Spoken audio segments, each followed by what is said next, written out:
Hey guys, tonight we journey back to the sun-drenched marble columns and olive groves of ancient Greece, that legendary civilization we've all heard about in school. The birthplace of democracy, philosophy, and the Olympics.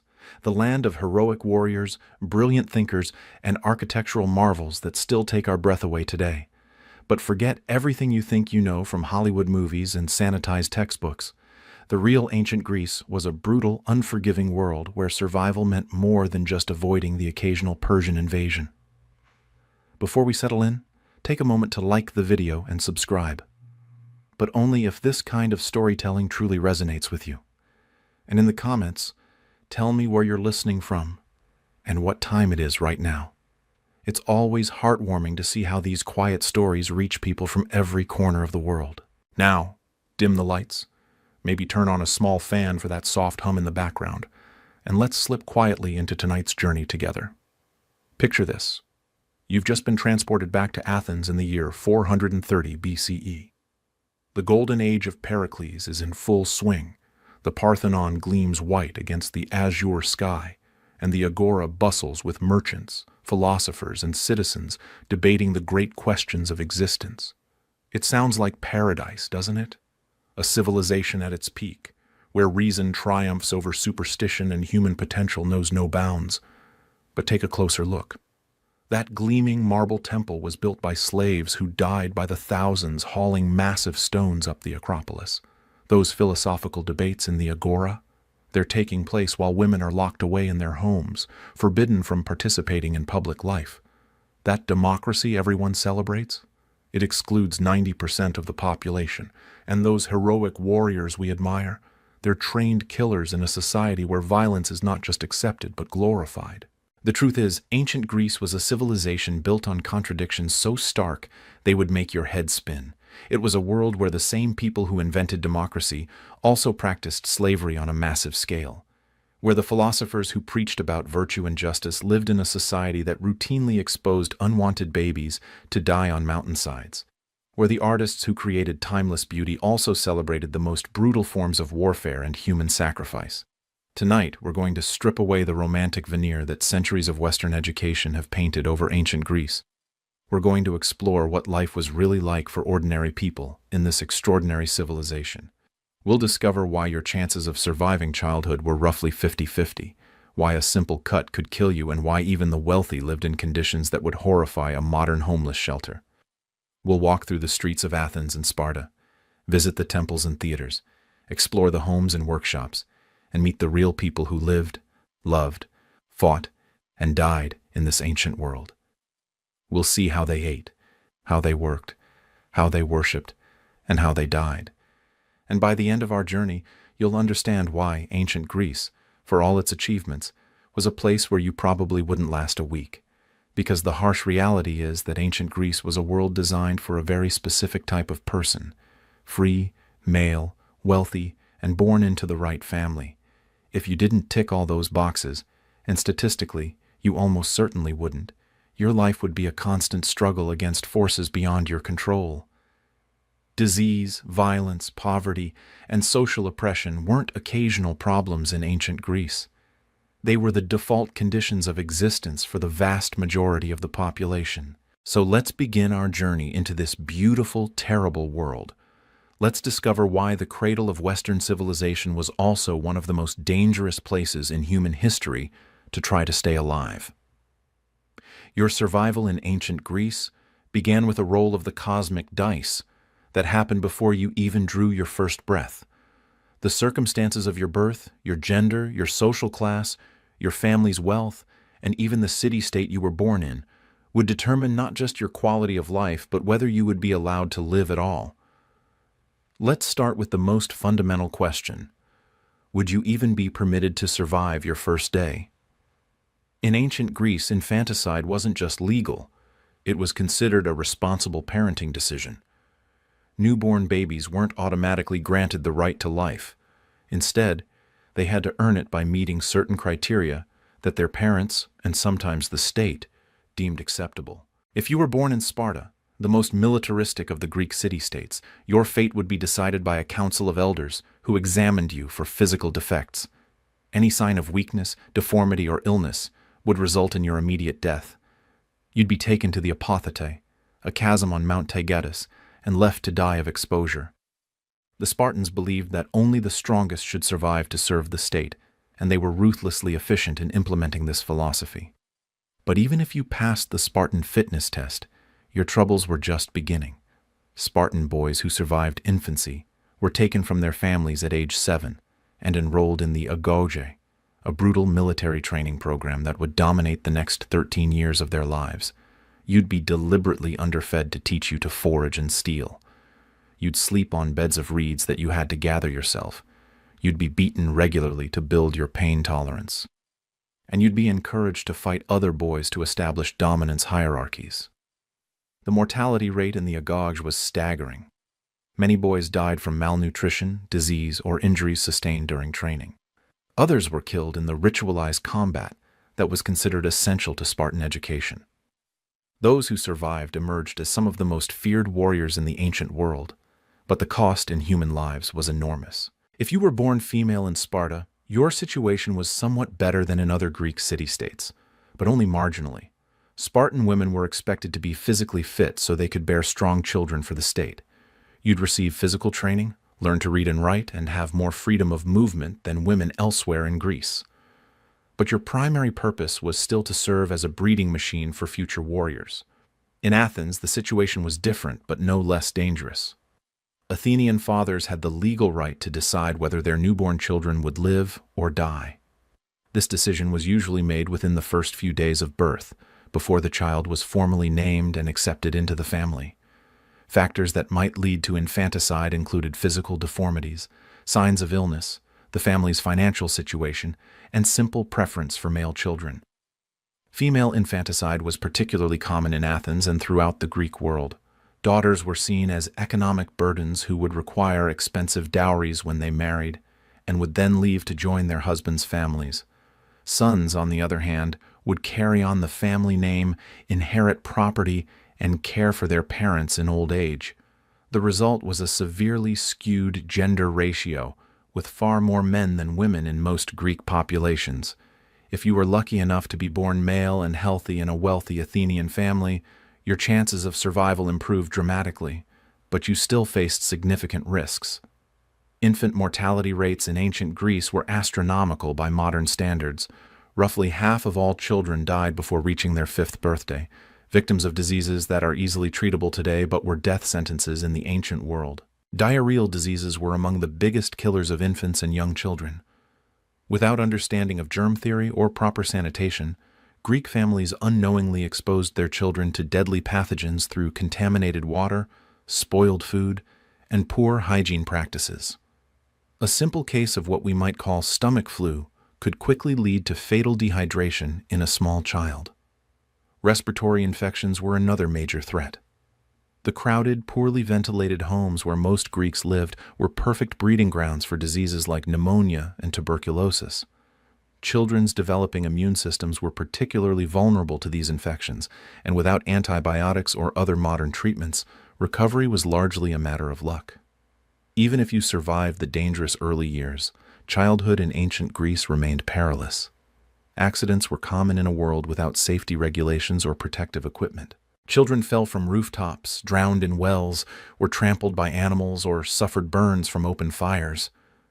The concept of childproofing didn't exist, and parents expected children to learn to navigate dangers through experience, if they survived long enough to gain that experience.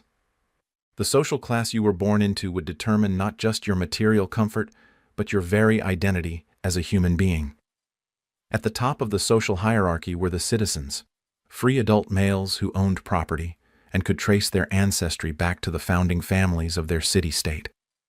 These men enjoyed political rights, legal protections, and social privileges that were denied to everyone else. Below the citizens were the metics, foreign residents who lived and worked in Greek cities but were denied citizenship rights. Metics could become wealthy through trade or craftsmanship, but they remained second-class residents who could be expelled at any time and had no voice in government. They paid special taxes, couldn't own land in most places, and were excluded from many religious and social activities. At the bottom of the social ladder were the slaves, who made up anywhere from 20 to 40% of the population in most Greek city-states. Slaves had no legal rights whatsoever. They were property that could be bought, sold, beaten, or killed at their owner's whim. Some slaves lived relatively comfortable lives as household servants or skilled craftsmen, but others endured backbreaking labor in mines, farms, or workshops under conditions that were barely survivable. The source of slavery in ancient Greece was varied and constant. Some slaves were prisoners of war, captured during the frequent conflicts between city-states. Others were the victims of piracy or kidnapping, snatched from their homes and sold in distant markets. Still others were born into slavery, the children of slave mothers who inherited their bondage like a genetic curse. But perhaps the most chilling source of slaves was debt bondage. Free citizens who fell into financial difficulty could be enslaved to pay off their debts. This meant that even if you were born free, economic misfortune could strip you of your liberty and reduce you to property. The threat of enslavement hung over every Greek who wasn't wealthy enough to be secure from financial disaster. The geographic lottery of your birth was almost as important as your social status.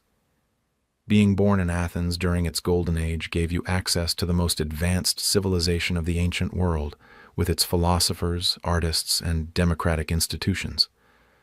But it also meant living in a crowded, unsanitary city where disease spread rapidly and violence was never far away. Sparta offered a different set of trade-offs. The militaristic society provided security and stability, but at the cost of individual freedom and creativity. Spartan citizens enjoyed a higher standard of living than most Greeks, but they paid for it with a lifetime of military service and rigid social conformity. Smaller city-states and rural areas offered their own challenges. You might escape the crowding and disease of major cities, but you'd also miss out on their economic opportunities and cultural achievements. Rural Greeks lived closer to subsistence level, more vulnerable to crop failures, natural disasters, and raids by bandits or enemy armies. The timing of your birth within the Greek historical timeline was crucial. Being born during the Persian Wars meant growing up in a world under constant threat of invasion and destruction. The Peloponnesian War brought decades of conflict that devastated much of Greece and killed hundreds of thousands of people. Even periods of relative peace were punctuated by smaller conflicts, natural disasters, and economic upheavals that could destroy lives and communities overnight. Climate and geography added another layer of risk to ancient Greek life. The Mediterranean climate was generally favorable, but it was also unpredictable. Droughts could destroy crops and lead to famine. Floods could wash away homes and infrastructure. Earthquakes were common in many parts of Greece, capable of leveling entire cities in minutes. Volcanic eruptions, while rare, could have catastrophic effects over wide areas. The mountainous terrain that gave Greece its distinctive character also created challenges for survival. Travel between communities was difficult and dangerous, limiting trade and communication. Many areas were isolated for months at a time during winter, cut off from outside help if disaster struck. The rocky soil was difficult to farm, and arable land was scarce and precious. Even the sea, which connected Greek communities and enabled trade and cultural exchange, was a source of constant danger. Ancient ships were small, fragile, and at the mercy of weather and waves. Storms could sink entire fleets, and pirates lurked along many trade routes. Fishing, one of the primary sources of protein for coastal communities, was a deadly occupation that claimed many lives each year. Your family's occupation would largely determine your own future prospects and survival chances. If you were born into a family of farmers, you'd face the constant uncertainty of agricultural life, good harvests and bad, the threat of crop diseases, and the backbreaking labor required to coax food from rocky soil. Farming families lived close to the edge of subsistence, and a single bad year could mean starvation. Craftsmen's families had somewhat better prospects, as skilled trades were always in demand. But even successful artisans faced risks from economic downturns, competition from slaves, and the physical dangers of their work. Metalworkers risked burns and poisoning from toxic fumes. Potters developed lung diseases from inhaling clay dust. Builders fell from scaffolding or were crushed by heavy materials. Merchant families could achieve great wealth, but they also faced enormous risks. Trading expeditions could be wiped out by storms, pirates, or political upheavals. Merchants who traveled to foreign lands risked disease, violence, and imprisonment. Even successful traders could lose everything in a single bad venture. Military families lived with the constant threat of death in battle. Professional soldiers, while respected and sometimes well compensated, had short life expectancies. Even in peacetime, military training was dangerous, and accidents were common. The families of soldiers faced the constant anxiety of not knowing whether their loved ones would return from campaign. The religious beliefs of your family would also affect your survival prospects. While most Greeks shared similar polytheistic beliefs, there were important variations between city-states and social classes. Some religious practices were more dangerous than others. Participation in mystery cults, for example, could lead to persecution if political winds shifted. Foreign religious practices were often viewed with suspicion and could result in exile or death. Your family's political affiliations were another crucial factor. In the turbulent world of Greek politics, being on the wrong side of a power struggle could be fatal. Families associated with defeated political factions might face exile, confiscation of property, or execution. Even in democratic Athens, political opponents were sometimes ostracized, formally banished from the city for 10 years without trial. The education you received, if any, would depend entirely on your family's status and resources. Wealthy families could afford to hire tutors or send their sons to schools where they learned reading, writing, mathematics, music, and athletics. This education was essential for participation in civic life and could open doors to political and economic opportunities. But the vast majority of Greek children received no formal education at all. They learned whatever skills they needed through apprenticeship or family instruction. Illiteracy was the norm for most of the population, which limited their ability to understand laws, contracts, and other important documents that affected their lives. The health care available to your family was primitive by modern standards and largely ineffective. Wealthy families could afford to consult physicians, but ancient Greek medicine was based more on philosophy than science. Treatments often did more harm than good, and many common ailments were fatal simply because effective treatments didn't exist. Poor families had to rely on folk remedies, religious healing, or simply hope that illnesses would resolve on their own. The result was that minor injuries and illnesses that we consider trivial today could easily become life-threatening in ancient Greece. Even the food your family could afford would affect your survival chances. Wealthy Greeks enjoyed a varied diet that included meat, fish, vegetables, fruits, and imported delicacies. This nutritional diversity helped them maintain better health and resist disease. Poor families subsisted mainly on bread, olive oil, and whatever vegetables they could grow or forage. Malnutrition was common among the lower classes, making them more vulnerable to disease and less able to recover from injuries. The housing your family occupied was another critical factor. Wealthy Greeks lived in substantial homes with multiple rooms, courtyards, and proper drainage. These houses provided protection from the elements and some degree of privacy and security. Poor families crowded into single-room dwellings that were little more than shacks, offering minimal protection from weather, disease, or violence. In the end, the lottery of birth in ancient Greece was rigged against the vast majority of the population. Only a tiny elite enjoyed the benefits of Greek civilization that we celebrate today. For everyone else, life was a constant struggle against forces largely beyond their control. Your gender, social class, family wealth, geographic location, and historical timing would combine to create a unique set of challenges that would test your ability to survive in one of history's most celebrated, but also most dangerous civilizations. Assuming you managed to survive the lottery of birth and make it past your 5th birthday, you'd wake up each morning in ancient Greece facing a new set of challenges that would test your endurance, ingenuity, and sheer will to live. The daily routine of survival in this ancient world was a complex dance between meeting basic needs and avoiding the countless dangers that lurked around every corner. Your day would begin before dawn, not by choice but by necessity. Ancient Greeks didn't have alarm clocks, but they didn't need them. The rhythm of their lives was dictated by the sun, the seasons, and the urgent demands of survival. In summer, you'd rise early to take advantage of the cooler morning hours before the Mediterranean sun turned the world into a furnace. In winter, you'd wake in darkness to begin the long process of gathering fuel, preparing food, and completing essential tasks before the short day ended. The first challenge of every day was water. Unlike modern people who turn a tap and expect clean, safe water to flow out, ancient Greeks had to work for every drop they consumed. If you lived in a city like Athens, you might have access to public fountains fed by aqueducts, but even then, you'd have to walk to the fountain, wait in line with other residents, and carry heavy water jars back to your home. The water itself was often contaminated with bacteria, parasites, and other pathogens that could cause serious illness or death. Rural Greeks faced even greater challenges in securing water.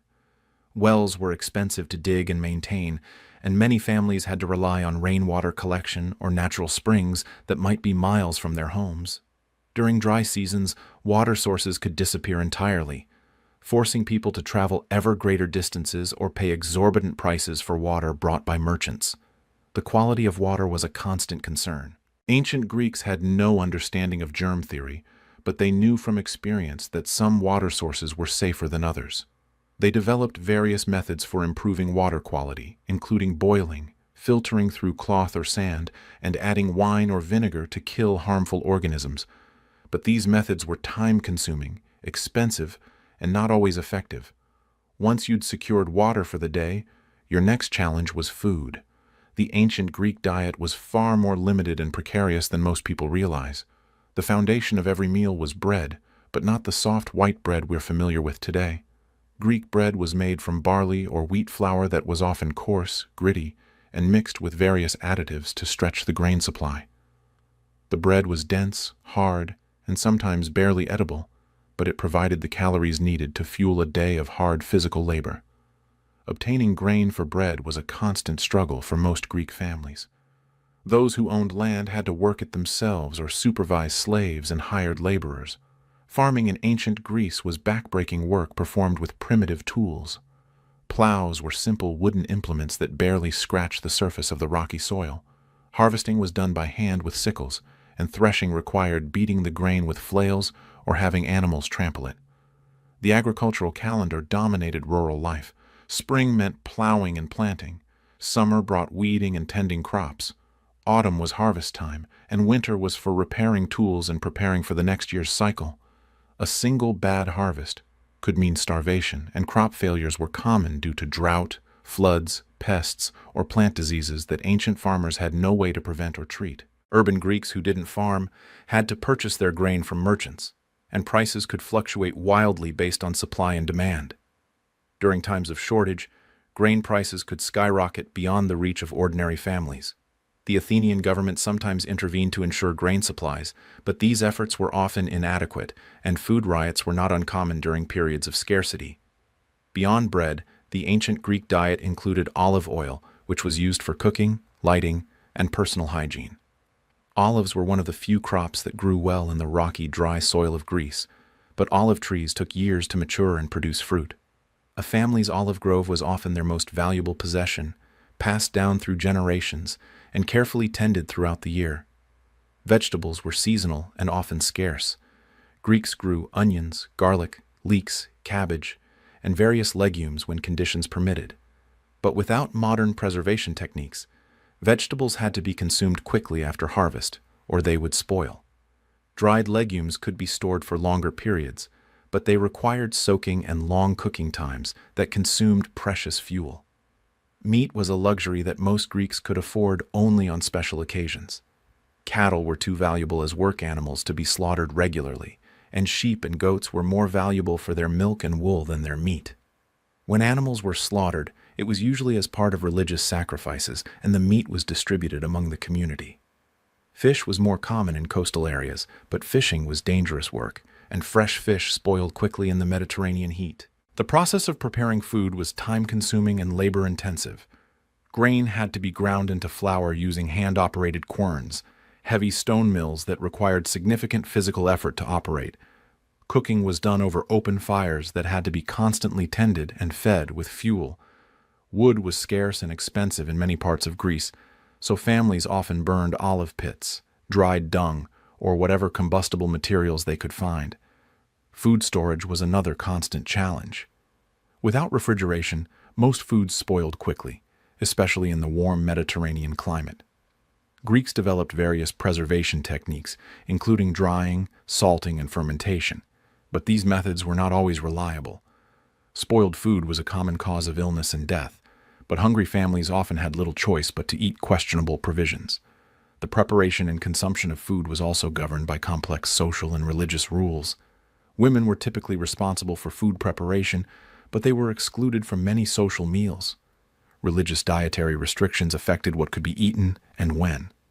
The timing of meals was important. Eating at the wrong time or in the wrong company could have serious social consequences. After securing water and food, ancient Greeks had to address their shelter needs. Most Greek homes were simple structures built from readily available materials like stone, mud brick, and wood. The quality of construction varied enormously based on the family's wealth and the local availability of materials. Wealthy families lived in substantial houses with multiple rooms, courtyards, and sophisticated drainage systems.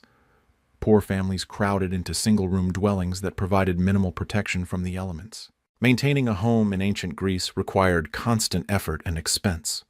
Roofs made of clay tiles or thatch needed regular repair, especially after storms. Walls built from mud brick could be damaged by rain and had to be replastered periodically. Wooden structural elements were vulnerable to rot and insect damage. Without modern building materials and techniques, Greek homes required ongoing maintenance that consumed time, money, and labor.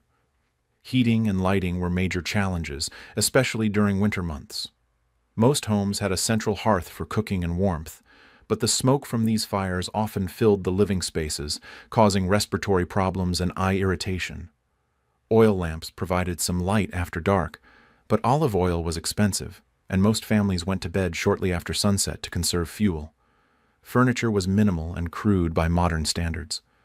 Most Greeks sat on stools or benches and slept on simple beds made from rope or leather straps stretched across wooden frames. Mattresses were stuffed with straw, wool, or other materials that provided little comfort and harbored insects and parasites.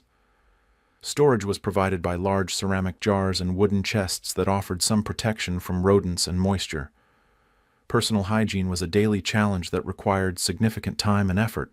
Without running water or modern sanitation, staying clean was difficult and expensive. Wealthy Greeks could afford to visit public baths or hire servants to heat water for bathing, but most people had to make do with occasional washing, using small amounts of precious water and harsh soaps made from animal fat and ash. Dental hygiene was primitive and largely ineffective. Greeks cleaned their teeth with twigs or rough cloths, but without modern toothpaste or dental care, tooth decay and gum disease were common. Many people lost most of their teeth by middle age, which affected their ability to eat and speak properly. Clothing was another daily concern that required constant attention. Most Greeks owned only a few garments, which had to be washed, mended, and maintained regularly. Washing clothes was a laborious process that involved hauling water, heating it over fires, and scrubbing garments with harsh soaps that could damage the fabric. Drying clothes was challenging during wet weather, and many families had to wear damp or dirty clothing for extended periods. The production of clothing was also time-consuming. Most families made their own clothes from wool or linen that they had to process themselves. This involved shearing sheep, cleaning and carding wool, spinning it into thread, and weaving it into cloth. The entire process could take months of work to produce a single garment. Work dominated the lives of most ancient Greeks. Farmers worked from dawn to dusk during planting and harvest seasons. Craftsmen labored in workshops that were often poorly ventilated and dangerous. Merchants traveled long distances on foot or by ship, facing risks from bandits, storms, and political upheavals. Even wealthy Greeks who didn't perform manual labor had to manage their estates, conduct business, and participate in civic duties. The concept of leisure time, as we understand it today, didn't exist for most ancient Greeks. Every daylight hour was precious and had to be used productively. Even activities that might seem recreational, like attending religious festivals or athletic competitions, served important social and economic functions. Women faced particular challenges in their daily lives. They were largely confined to their homes and had limited opportunities for social interaction or economic independence. Their days were filled with domestic tasks like cooking, cleaning, childcare, and textile production. They had little control over their own lives and were subject to the authority of their fathers, husbands, or other male relatives. Children who survived infancy were expected to contribute to the family's survival from an early age.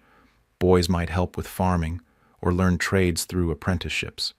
Girls assisted with domestic tasks and learned the skills they would need as wives and mothers.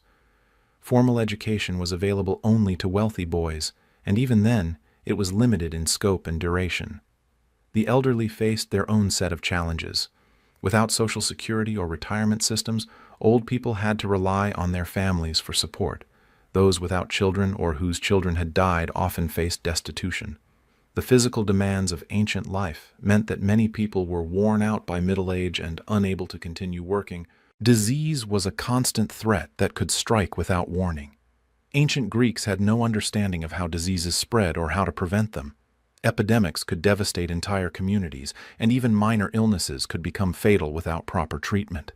The crowded, unsanitary conditions in which most people lived created ideal environments for the spread of infectious diseases. Violence was another daily concern. Ancient Greece was a warrior culture where disputes were often settled through combat. Feuds between families could last for generations, and even minor disagreements could escalate into deadly conflicts.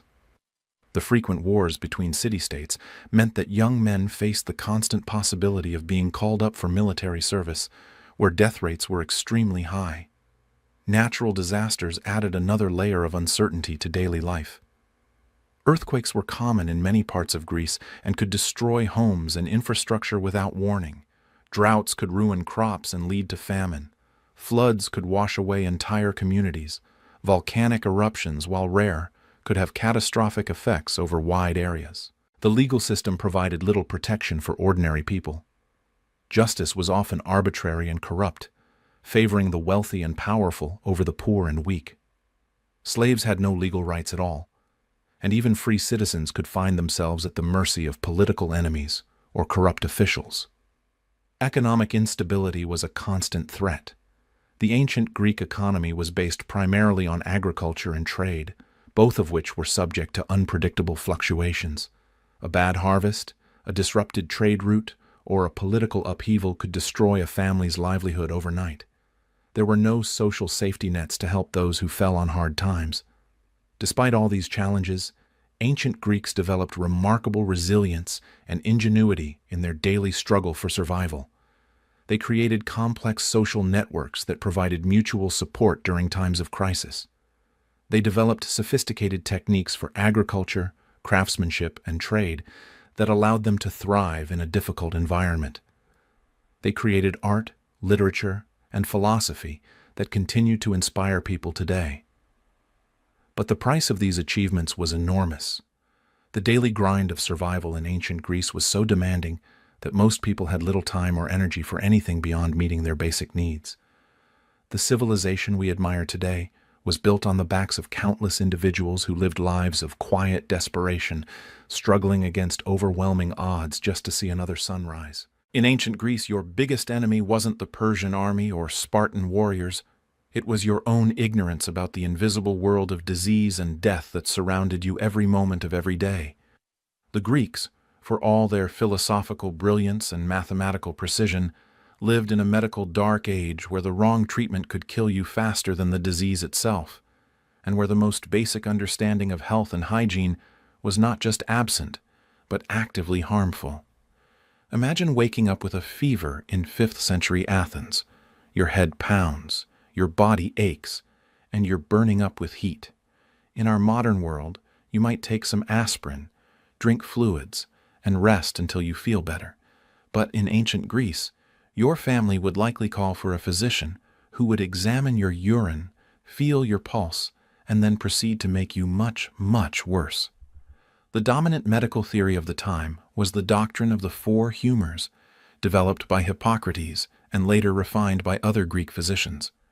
According to this theory, your body contained 4 vital fluids: blood, phlegm, yellow bile, and black bile. Health was supposedly maintained by keeping these humors in perfect balance, and disease was caused by an excess or deficiency of one or more humors. This sounds reasonable in theory, but the practical applications were often deadly. If you had a fever, the physician might decide you had too much blood and prescribe bloodletting, the deliberate draining of blood from your body through cuts, leeches, or cupping. If you were already weakened by illness, losing significant amounts of blood could push you over the edge into shock and death. The tools used for bloodletting were crude and unsanitary. Physicians used bronze or iron knives that were rarely cleaned between patients, spreading infections from one person to another. Leeches were reused multiple times, carrying diseases in their digestive systems. Cupping involved creating suction on the skin using heated cups, often causing burns and scarring in addition to blood loss. But bloodletting was just one of many dangerous treatments that ancient Greek physicians inflicted on their patients. Purging, the forced evacuation of the bowels through powerful laxatives, was another common remedy that could cause severe dehydration and electrolyte imbalances.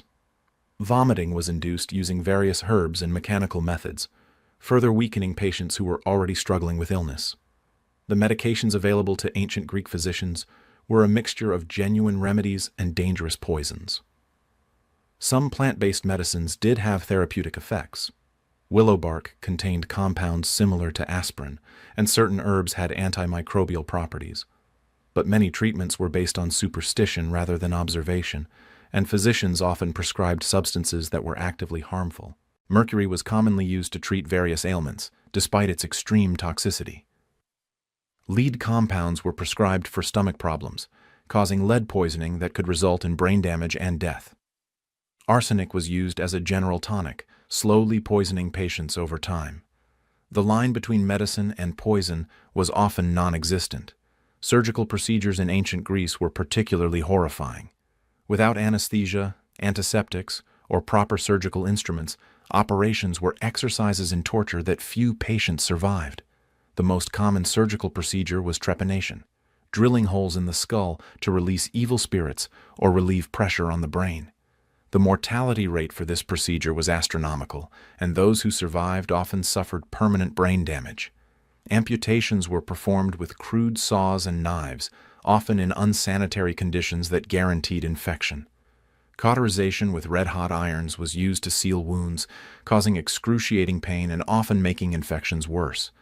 Internal surgery was almost never attempted because physicians knew it was essentially a death sentence. The understanding of anatomy in ancient Greece was severely limited by religious and cultural taboos against dissecting human bodies. Most anatomical knowledge came from observations of wounded soldiers or the dissection of animals, leading to fundamental misconceptions about how the human body worked. Physicians believed that arteries carried air rather than blood, that the brain was primarily a cooling system for the blood, and that the heart was the seat of intelligence. These misconceptions led to treatments that were not just ineffective but actively harmful. Physicians might try to treat heart problems by manipulating the head, or attempt to cure mental illness by bloodletting from the arms. The lack of understanding about circulation meant that physicians had no concept of how diseases spread through the body or how treatments might affect different organs. Obstetrics and gynecology were particularly dangerous fields in ancient Greece. Childbirth was one of the leading causes of death for women, and the medical interventions available often made things worse rather than better. Physicians believed that the uterus could wander around the body, causing various symptoms, and prescribed treatments designed to lure it back to its proper position. These treatments included fumigating the vagina with burning herbs, applying strong-smelling substances to the nose to repel the wandering uterus, and prescribing violent exercises to shake the organ back into place. The actual causes of gynecological problems, infections, hormonal imbalances, and structural abnormalities were completely unknown. Pregnancy and childbirth were surrounded by superstitions and dangerous practices. Pregnant women were advised to avoid certain foods, activities, and even thoughts that might harm their unborn children. During labor, they were often given herbs that could cause dangerous complications, and midwives used techniques that increased the risk of infection and injury. The infant mortality rate in ancient Greece was staggering, with roughly half of all children dying before their 5th birthday. Many of these deaths were caused by preventable diseases and injuries, but the medical knowledge of the time was inadequate to save them. Physicians prescribed treatments for sick children that were often more dangerous than the original illness. Mental illness was particularly poorly understood in ancient Greece. Symptoms of depression, anxiety, schizophrenia, and other psychiatric conditions were attributed to divine punishment, demonic possession, or imbalances in the humors. Treatments ranged from religious rituals and sacrifices to physical restraints and violent purging. The most severe cases of mental illness were often treated with trepanation, based on the belief that drilling holes in the skull would allow evil spirits to escape. Other treatments included prolonged fasting, exposure to extreme temperatures, and the administration of powerful drugs that could cause hallucinations and other dangerous side effects. The concept of contagion, the idea that diseases could spread from person to person, was poorly understood in ancient Greece. While physicians noticed that some illnesses seemed to spread through communities, they attributed this to miasma, or bad air, rather than to infectious agents. This led to ineffective quarantine measures and the continued spread of epidemic diseases. During outbreaks of plague, cholera, and other infectious diseases, ancient Greek cities were often devastated because they had no effective methods of prevention or treatment. The famous plague of Athens during the Peloponnesian War killed roughly 1/3 of the city's population, including the great statesman Pericles. The medical response to this epidemic was largely ineffective, and many physicians died trying to treat patients. The lack of understanding about hygiene and sanitation contributed to the spread of disease in ancient Greek communities. Human waste was often disposed of in ways that contaminated water supplies. Food was prepared and stored under conditions that promoted bacterial growth. Personal hygiene was limited by the scarcity of water and soap. Public health measures were virtually non-existent in most Greek city-states. While some cities built aqueducts and sewers, these were primarily for convenience rather than health. The connection between sanitation and disease was not understood, so public health policies were based on aesthetic and practical considerations rather than medical knowledge. The training of physicians in ancient Greece was haphazard and unregulated. There were no medical schools in the modern sense, and anyone could claim to be a physician regardless of their knowledge or experience. Some physicians learned through apprenticeships with established practitioners, but others were self-taught or learned from books that contained more superstition than science. The Hippocratic Oath, which is still recited by modern physicians, was an attempt to establish ethical standards for medical practice. But even physicians who followed the oath were limited by the medical knowledge of their time. The oath's promise to first do no harm was often impossible to keep when the available treatments were themselves harmful. The cost of medical care in ancient Greece was prohibitive for most people. Physicians charged high fees for their services, and the wealthy could afford better care than the poor. This created a two-tiered system where the rich received the best available treatment, which was still often ineffective or harmful, while the poor had to rely on folk remedies and religious healing. Folk medicine in ancient Greece was a mixture of practical knowledge and superstition. Some traditional remedies were based on centuries of observation and had genuine therapeutic value. Others were based on magical thinking and could be dangerous or deadly. Without scientific methods to distinguish between effective and ineffective treatments, people had no way to know which remedies to trust. Religious healing was another important aspect of ancient Greek medicine. Temples dedicated to Asclepius, the god of healing, served as early hospitals where patients came to seek divine intervention for their ailments.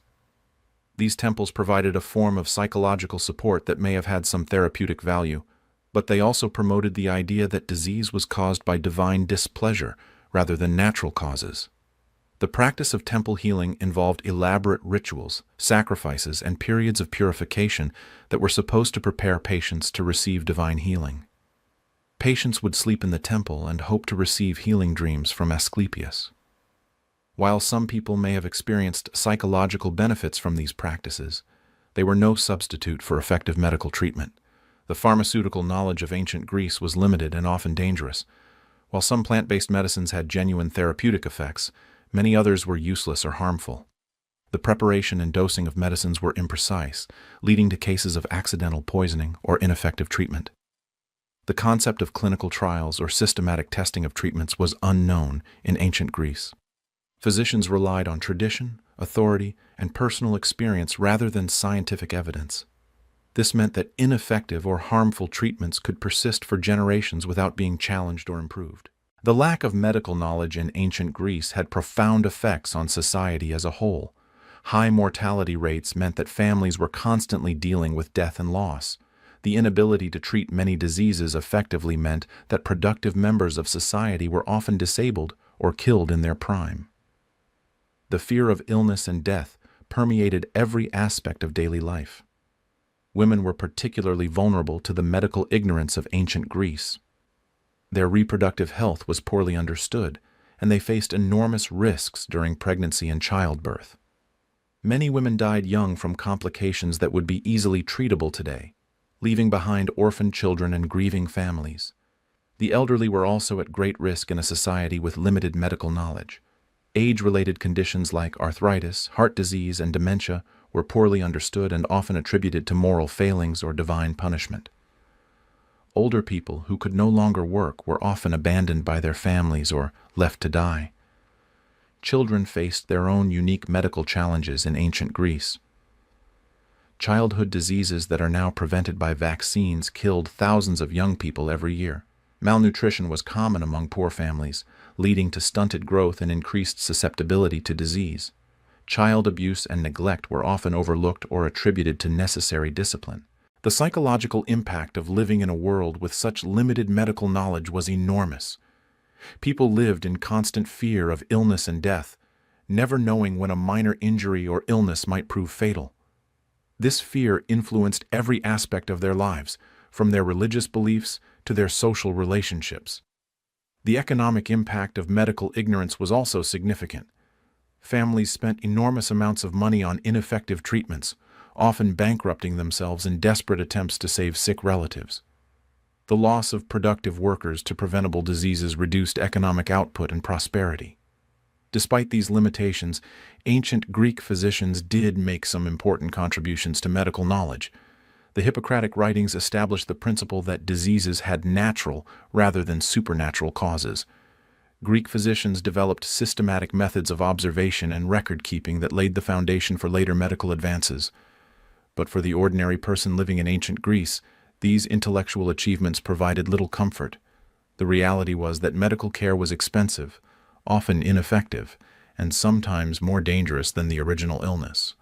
Your best hope for staying healthy was to avoid getting sick in the first place, and in a world without understanding of hygiene, nutrition, or disease prevention, that was often impossible.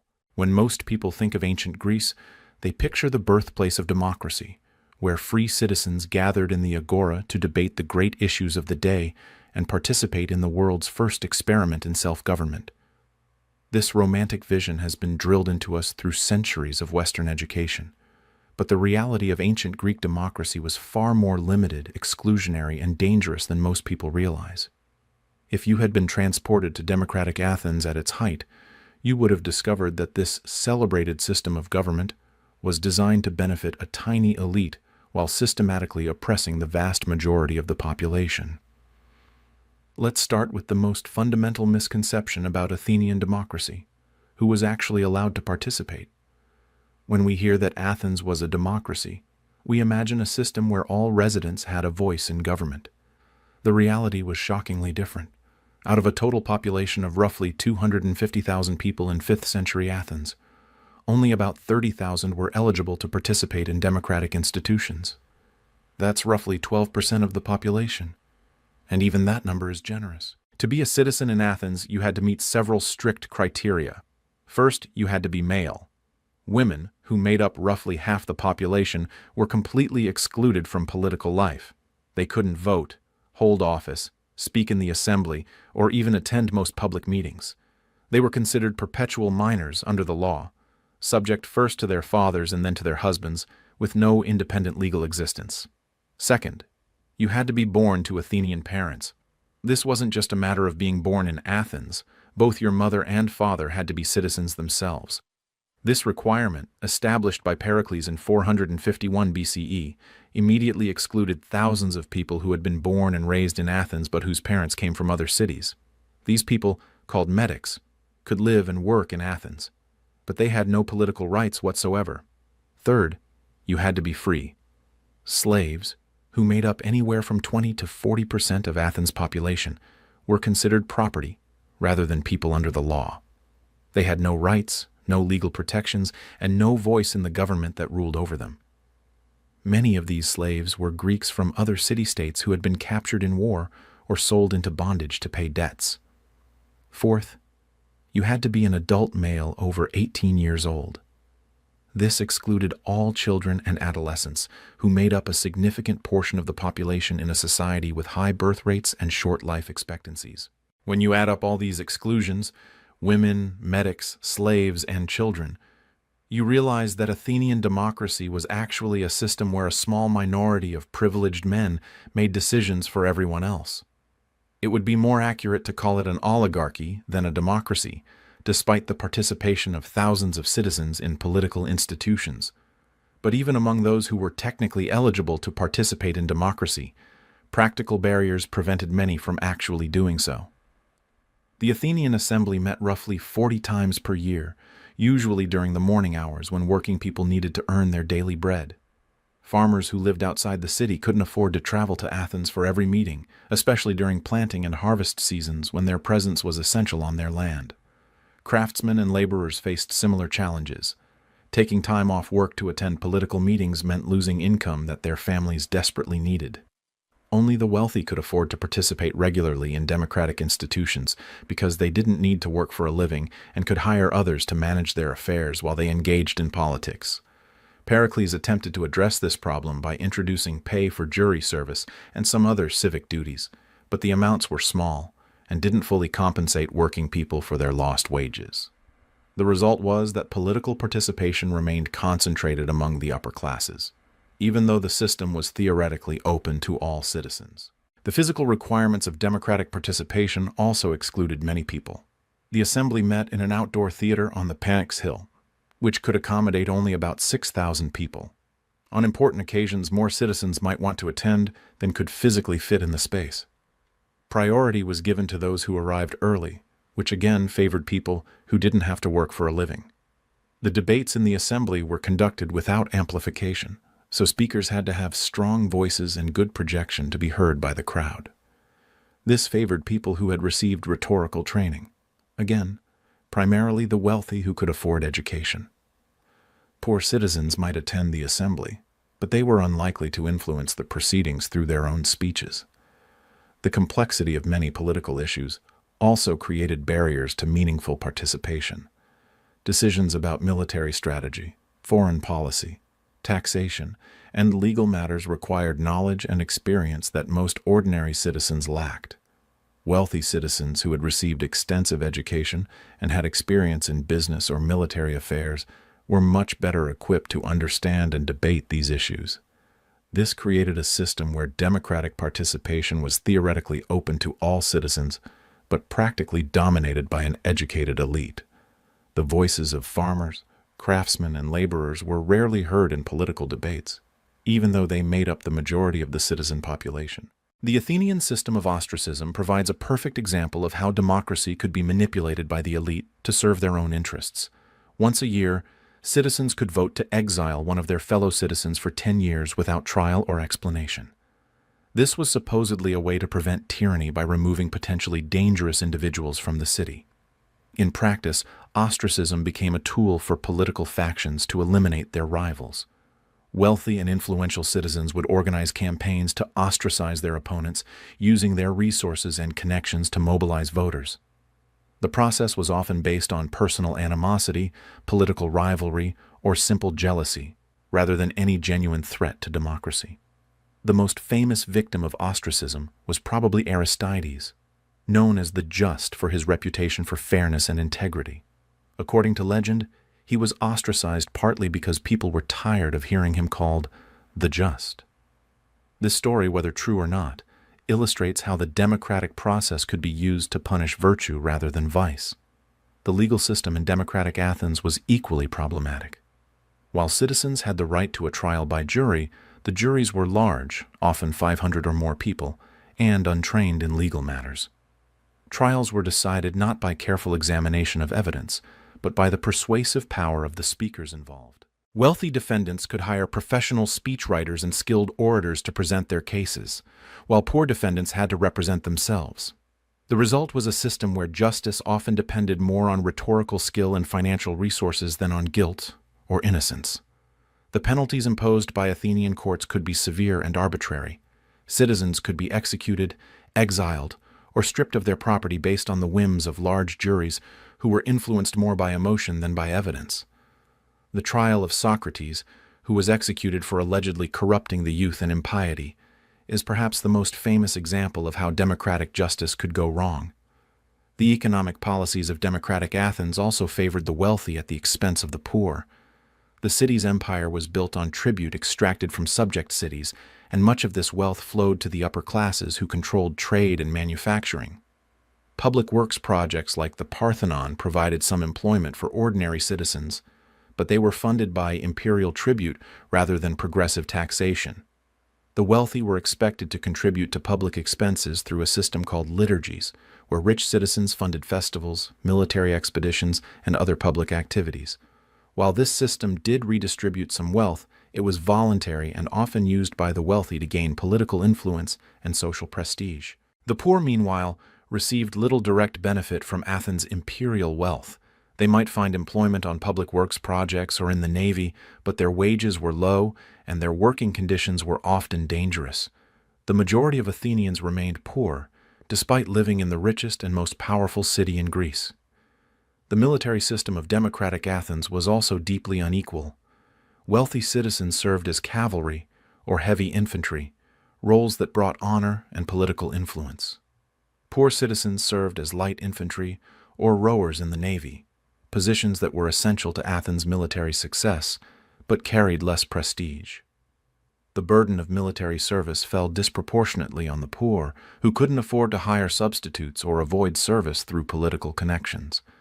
Many young men from poor families died in Athens' frequent wars, while the wealthy who made the decisions about war and peace were more likely to survive and prosper.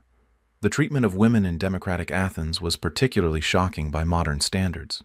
Women were excluded not just from political life, but from most aspects of public life. They couldn't own property, make contracts, or represent themselves in court. They were expected to remain in their homes except for religious festivals and other special occasions. Wealthy women lived in separate quarters of their houses and were attended by female slaves. They were expected to manage household affairs, but had no say in family finances or major decisions. Poor women had somewhat more freedom of movement because they needed to work to support their families, but they still had no political rights or legal protections. The education of women was minimal and focused on domestic skills rather than intellectual development. While some wealthy women learned to read and write, most were illiterate and dependent on men for information about the outside world. The idea that women might have valuable contributions to make to political discussions was simply inconceivable to most Athenian men. The treatment of medics in democratic Athens reveals another fundamental contradiction in the system. These foreign residents often lived in Athens for generations, contributing to the city's economy and culture, but they remained permanently excluded from political participation. Many medics were wealthy merchants or skilled craftsmen who paid taxes and served in the military, but they had no voice in the government that ruled over them. Some medics, like the philosopher Aristotle, made enormous contributions to Athenian intellectual life, but they remained second-class residents who could be expelled at any time. The exclusion of medics from citizenship meant that Athens lost the talents and perspectives of many capable individuals who might have strengthened the democratic system.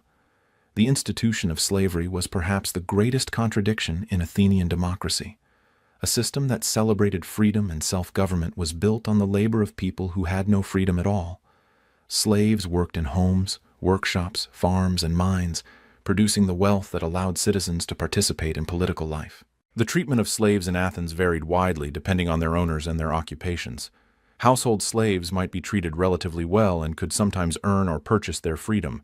Slaves who worked in the silver mines at Laurium, however, faced brutal conditions and short life expectancies. The Athenians justified slavery by arguing that some people were naturally suited to be slaves, but this rationalization couldn't hide the fundamental injustice of the system. Many slaves were Greeks from other cities who had been captured in war or sold into bondage through no fault of their own. The democratic system also failed to protect citizens from the arbitrary exercise of power by demagogues and political factions. Skilled orators could manipulate the assembly by appealing to popular prejudices and emotions rather than reason and evidence. Important decisions about war and peace were often made based on passionate speeches rather than careful deliberation. The Sicilian expedition, which ended in disaster for Athens during the Peloponnesian War, is a perfect example of how democratic decision-making could go wrong. The assembly was persuaded to launch a massive military expedition based on unrealistic promises of easy victory and great wealth. The result was the destruction of much of Athens' military and the loss of thousands of lives. The instability of democratic institutions also created problems for long-term planning and policy consistency. Political leaders could be ostracized or prosecuted by their rivals, making it difficult to maintain coherent policies over time. The constant turnover of officials and the influence of popular opinion made it hard to pursue unpopular but necessary policies. Foreign policy in democratic Athens was often driven by the immediate interests of the citizen population rather than long-term strategic considerations. The assembly might vote for war when emotions were running high, then vote for peace when the costs became apparent. This inconsistency made it difficult for other cities to trust Athens or to negotiate lasting agreements. The economic costs of democratic participation were also significant. The time and energy that citizens spent on political activities could have been used for productive work. The frequent meetings, trials, and festivals required by democratic institutions consumed resources that might have been used to improve living conditions or invest in economic development. The psychological costs of democratic participation were equally important. The constant competition for political influence created stress and anxiety among citizens. The fear of ostracism or prosecution kept many people from expressing unpopular opinions or challenging powerful interests. Despite these problems, Athenian democracy did have some positive features that distinguished it from other forms of government in the ancient world. Citizens who were eligible to participate did have genuine influence over important decisions. The system provided some protection against tyranny by distributing power among many people, rather than concentrating it in the hands of a single ruler. The democratic system also encouraged public debate and discussion of important issues. While these debates were dominated by the wealthy and educated, they did provide a forum for different viewpoints to be expressed and considered. The tradition of free speech that developed in Athens influenced later democratic movements and continues to be valued today.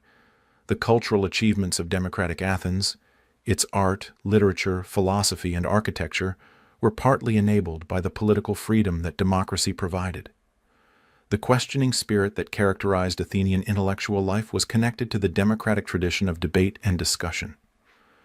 But these achievements came at an enormous cost in human suffering and injustice.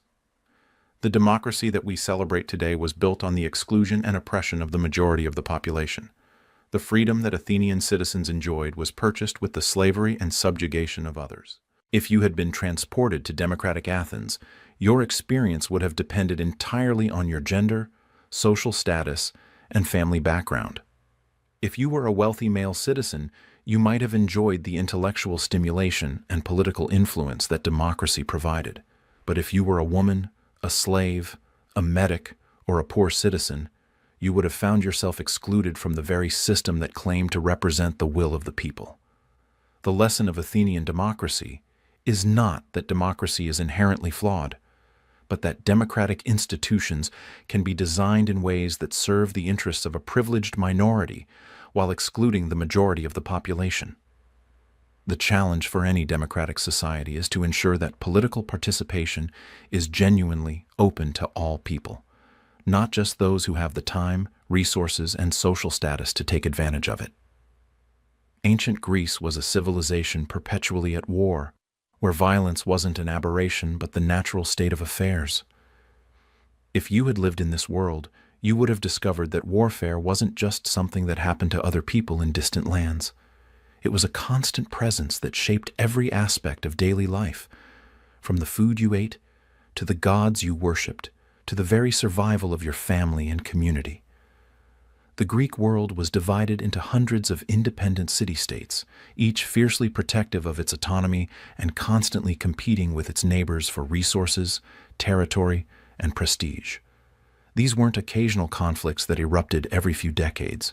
They were ongoing struggles that could flare into open warfare at any moment.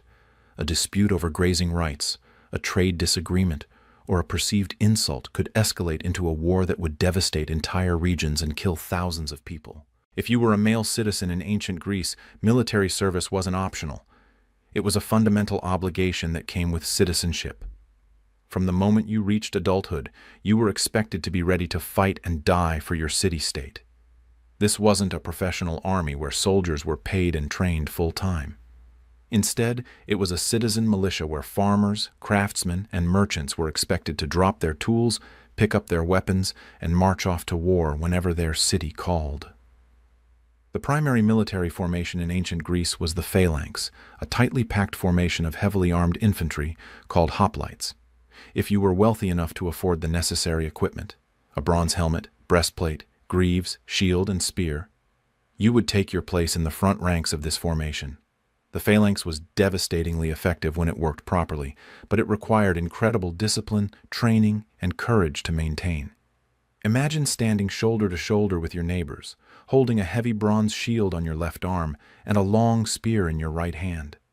The man next to you is depending on your shield to protect his right side, just as you're depending on his shield to protect your left. In front of you is a wall of enemy spears, and behind you are more ranks of your fellow citizens pushing you forward into combat. The psychological pressure of phalanx warfare was enormous. You couldn't retreat without exposing your comrades to attack, and you couldn't advance too quickly without breaking the formation. You had to maintain your position while men around you were being killed and wounded, while enemy spears were thrust at your face, and while the weight of your armor and the heat of the Mediterranean sun sapped your strength. The equipment required for hoplite warfare was expensive and had to be provided by the individual soldier. A full set of bronze armor could cost as much as a small farm, which meant that only relatively wealthy citizens could afford to serve as heavy infantry. This created a direct link between economic status and military role. The wealthy fought as heavily armored hoplites, while the poor served as light infantry or rowers in the navy. The bronze armor that hoplites wore was hot, heavy, and uncomfortable. A full panoply could weigh 60 pounds or more, and wearing it for hours during a march or battle was exhausting. The bronze became scorching hot under the Mediterranean sun, and the padding underneath became soaked with sweat. Many soldiers suffered from heat exhaustion before they even reached the battlefield. The weapons used in Greek warfare were designed to kill efficiently at close range. The primary weapon was the dory, a spear 8 to 10 feet long with a bronze or iron point. When the front rank of spears was broken, soldiers would draw their secondary weapon, the xiphos, a short sword designed for stabbing rather than slashing. These weapons were simple but deadly, and battles often came down to brutal hand-to-hand combat where skill, strength, and luck determined who lived and who died. The shield, or hoplon, was perhaps the most important piece of equipment for a Greek warrior. Made of wood covered with bronze, it was roughly 3 feet in diameter and weighed 15 to 20 pounds. The shield wasn't just defensive equipment, it was also a symbol of honor and citizenship. The famous Spartan saying, "Come back with your shield or on it," reflected the belief that losing your shield in battle was a sign of cowardice that brought shame to your entire family. Training for warfare in most Greek city-states was minimal and haphazard. Unlike professional armies, citizen militias had little time for extensive military exercises. Most training took place in the gymnasium, where young men practiced athletics that were supposed to prepare them for combat. Wrestling, running, and javelin throwing were all considered military training, but they were poor substitutes for actual combat experience. The result was that many Greek soldiers went into battle with little practical knowledge of warfare. They might know how to hold a spear and wear armor, but they had never experienced the chaos, noise, and terror of actual combat. The first battle was often a traumatic experience that left lasting psychological scars on those who survived. Spartan military training was the exception to this general pattern. Spartan boys were taken from their families at age 7 and enrolled in the agog, a brutal military education system that lasted until they were 30 years old. The training was designed to create soldiers who were completely devoted to the state and utterly fearless in combat. The agog was deliberately harsh and often deadly. Boys were given minimal food and encouraged to steal to supplement their rations. They slept on beds of reeds that they had to gather themselves. They were beaten regularly to build their tolerance for pain. They were forced to fight each other in contests that sometimes resulted in serious injury or death. The psychological conditioning of the agog was as important as the physical training. Boys were taught that death in battle was the highest honor they could achieve, while survival through cowardice was worse than death. They were indoctrinated with stories of Spartan heroes who had died gloriously in combat, and they were expected to emulate these examples when their time came. The result of this training was an army of professional soldiers who were feared throughout the Greek world. Spartan hoplites were disciplined, experienced, and utterly committed to victory or death. But the cost of creating these soldiers was enormous, not just in terms of the boys who died during training, but in terms of the humanity that was stripped away from those who survived. Naval warfare was another constant threat in the Greek world. The Mediterranean Sea was the highway that connected Greek cities, but it was also a battlefield where fleets clashed in struggles for control of trade routes and strategic islands.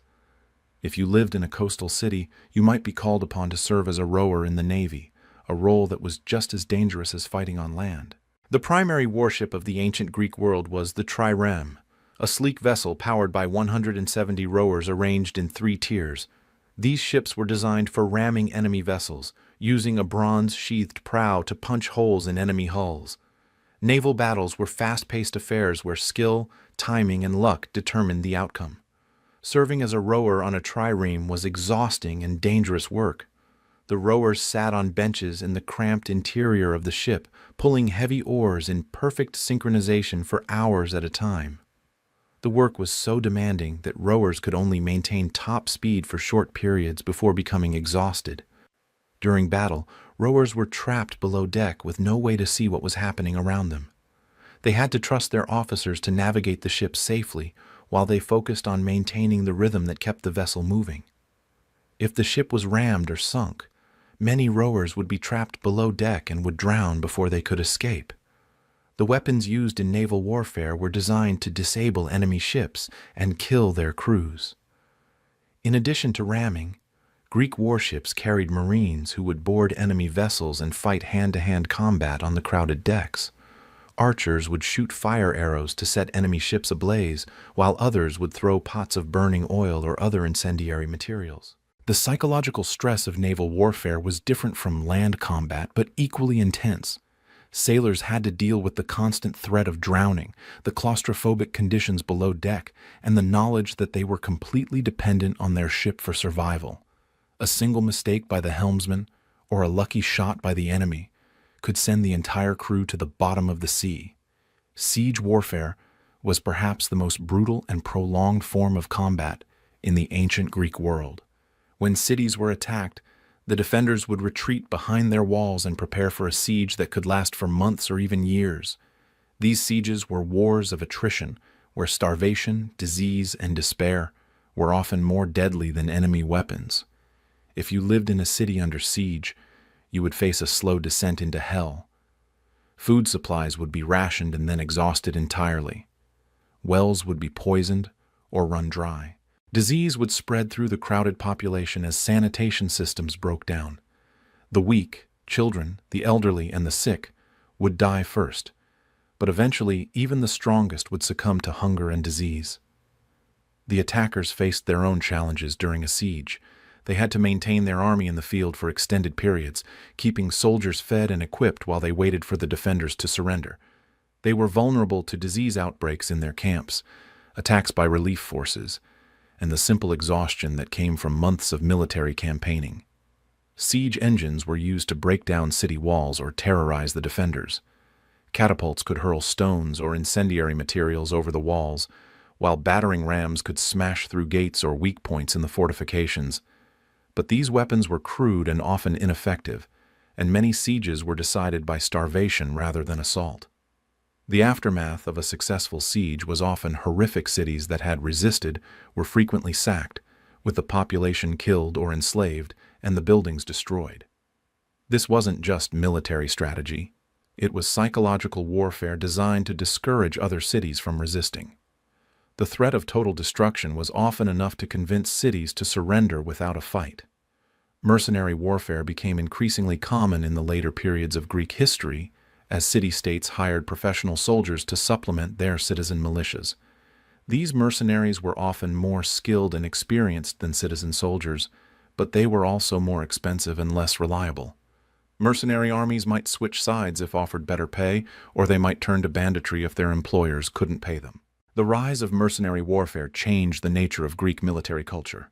War became less about citizen duty and more about professional skill. This made armies more effective in some ways, but it also weakened the connection between military service and citizenship that had been fundamental to Greek political culture. The psychological impact of constant warfare on Greek society was profound. Men who survived multiple battles often suffered from what we would now recognize as post-traumatic stress disorder. They might have nightmares, flashbacks, and difficulty readjusting to civilian life. But ancient Greek society had no understanding of psychological trauma, and veterans were expected to simply endure their suffering in silence. The economic cost of warfare was also enormous.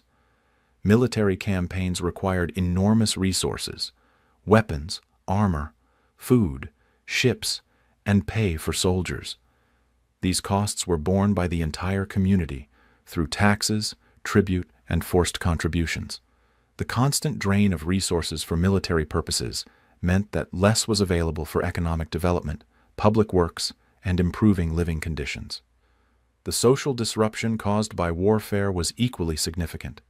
Young men were regularly called away from their farms and workshops to serve in military campaigns, disrupting economic activity and family life. Many never returned, leaving behind widows and orphans who struggled to survive without their primary breadwinners. Women in Greek society bore a particular burden during wartime. They were expected to manage households and businesses while their husbands were away fighting, but they had little legal authority to make important decisions. If their husbands were killed, they might lose their homes and property to male relatives or creditors. The religious aspects of Greek warfare were also important. Battles were often preceded by sacrifices and divination to determine whether the gods favored the enterprise.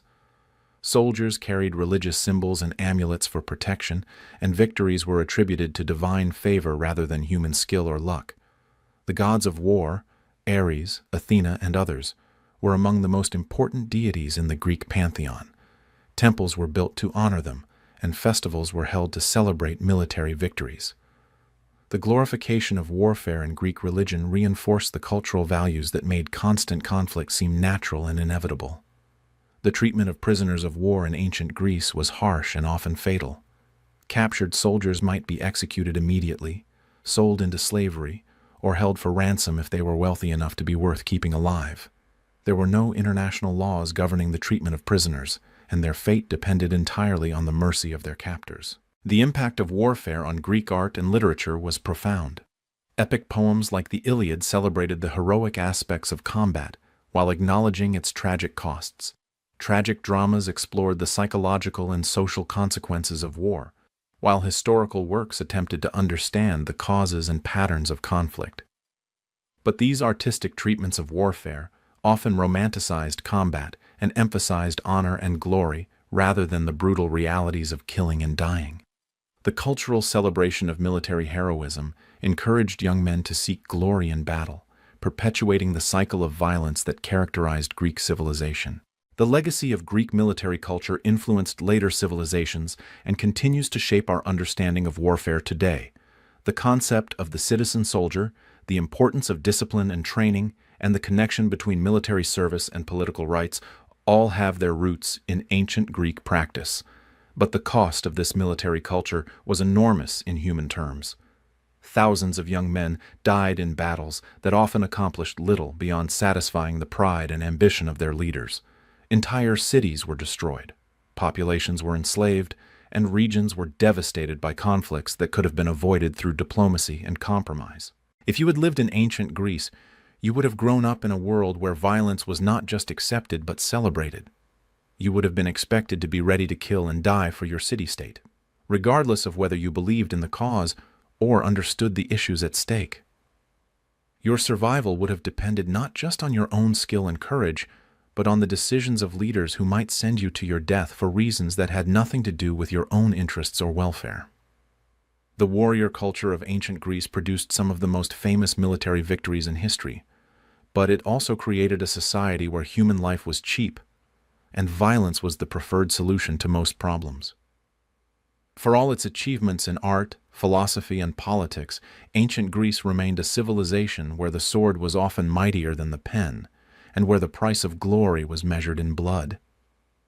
Perhaps no aspect of ancient Greek civilization is more shocking to modern sensibilities than the casual, systematic, and utterly pervasive nature of slavery. This wasn't a marginal institution that affected only a small portion of the population. It was the economic foundation upon which the entire Greek world was built. If you had been transported to ancient Greece, you would have discovered that slavery wasn't just legal and accepted, it was considered as natural and necessary as breathing, and your chances of ending up as a slave yourself were disturbingly high. The scale of slavery in ancient Greece was staggering. In Athens during its golden age, slaves made up somewhere between 20 and 40% of the total population. That means that in a city of 250,000 people, as many as 100,000 were human property, owned by other human beings and subject to their complete control. In some other Greek cities, the proportion was even higher. But these numbers only tell part of the story. The impact of slavery extended far beyond the slaves themselves to affect every aspect of Greek society. Free citizens could afford to participate in politics and philosophy, partly because slaves were doing the manual labor that kept the economy running. The leisure time that allowed Greeks to create their magnificent art and literature was purchased with the sweat and blood of people who had no freedom, no rights, and no hope of escape. The sources of slaves in ancient Greece were varied and constant. War was perhaps the most common source. When Greek cities conquered their enemies, the survivors were routinely enslaved. This wasn't considered cruel or unusual. It was simply the natural consequence of defeat. Entire populations could be enslaved overnight when their city fell to enemy forces. Piracy was another major source of slaves. The Mediterranean Sea was infested with pirates who captured merchant ships and coastal settlements, selling their victims in slave markets throughout the Greek world. These pirates weren't romantic figures like those in modern movies. They were brutal criminals who destroyed lives and families for profit. Kidnapping was also common, especially of children who could be easily overpowered and transported to distant markets where they wouldn't be recognized. Parents lived in constant fear that their children might be snatched by slave traders, and many families never let their children out of sight. Debt slavery was perhaps the most insidious source of human bondage. Free citizens who fell into financial difficulty could be enslaved to pay off their debts. This meant that even if you were born free, economic misfortune could strip you of your liberty and reduce you to property. The threat of debt slavery hung over every Greek who wasn't wealthy enough to be secure from financial disaster. Some people were born into slavery, the children of slave mothers who inherited their bondage like a genetic curse. These slaves never knew freedom, and were often considered more valuable than those who had been enslaved later in life, because they had been conditioned from birth to accept their status. The treatment of slaves in ancient Greece varied enormously depending on their owners, their occupations, and their personal circumstances.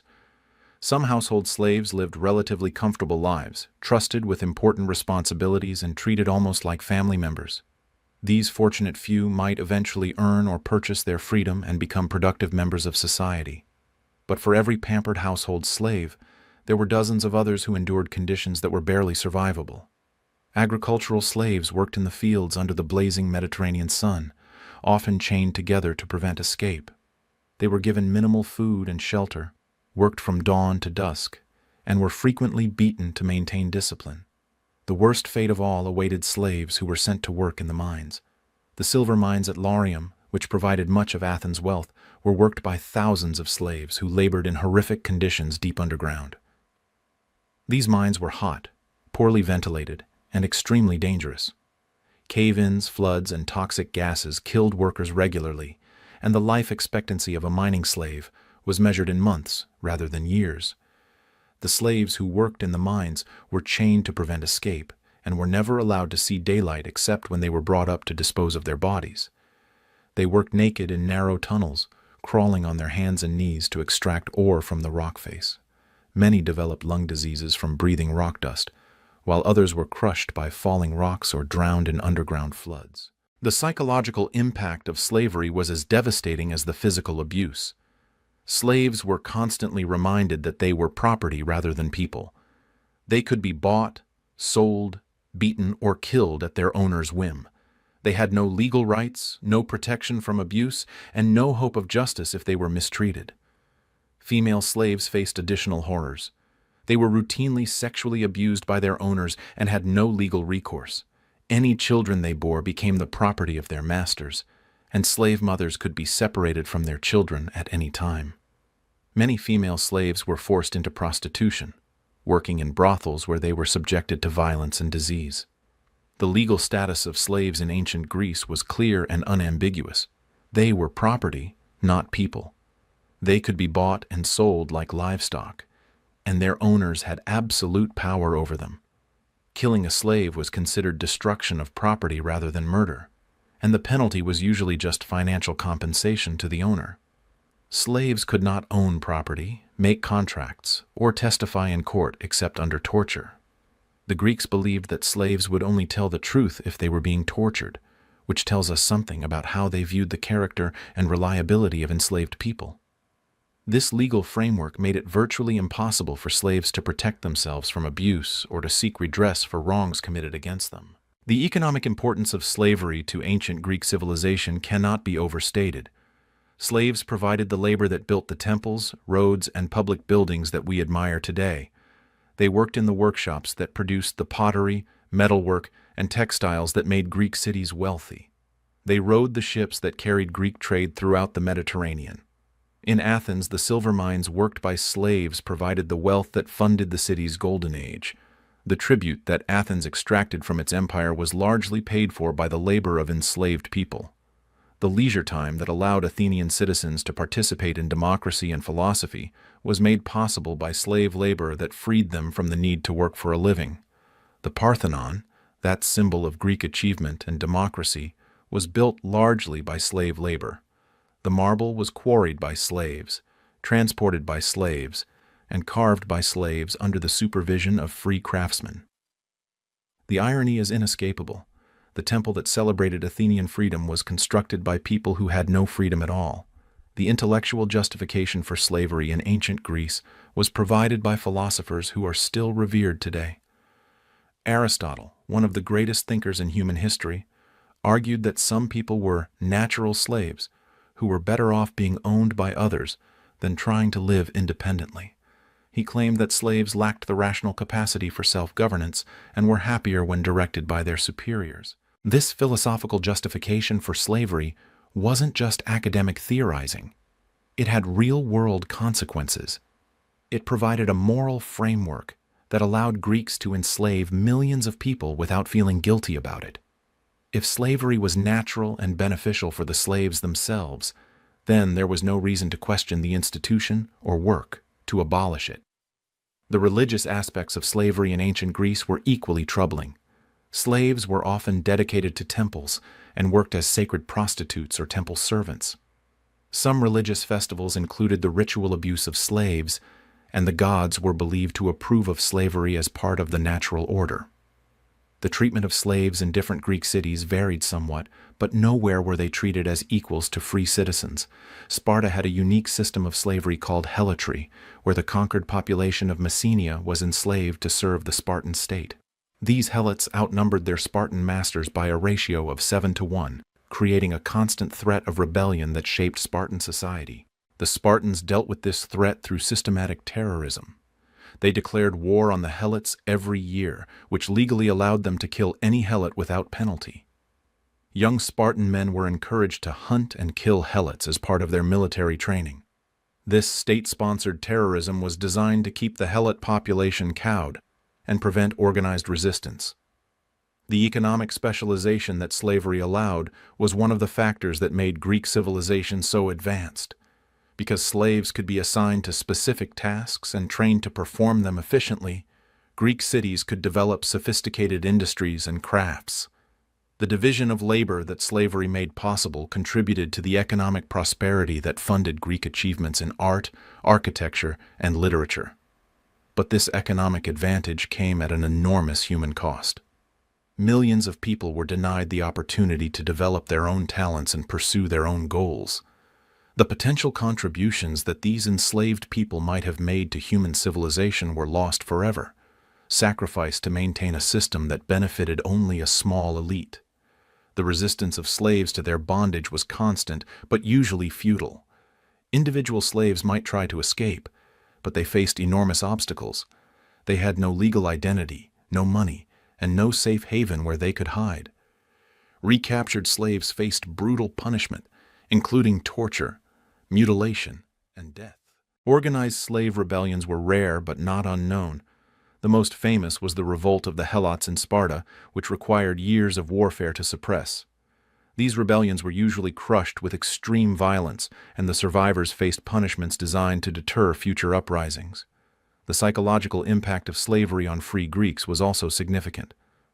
Living in a society where human beings were treated as property normalized violence and dehumanization. Free Greeks became accustomed to seeing other people as objects to be used rather than individuals with their own rights and dignity. This psychological conditioning affected all aspects of Greek society. The casual violence that characterized Greek politics, the treatment of women as property, and the willingness to wage wars of conquest and enslavement were all connected to the fundamental acceptance of slavery as natural and normal.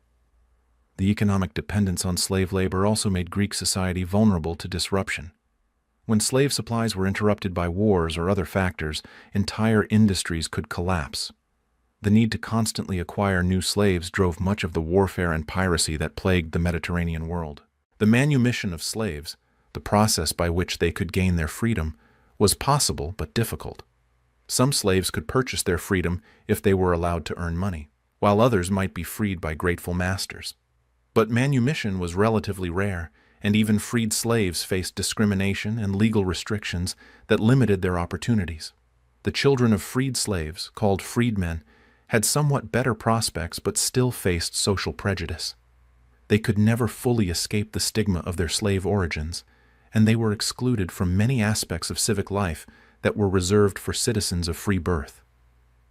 The international slave trade connected all parts of the Mediterranean world in a web of human trafficking.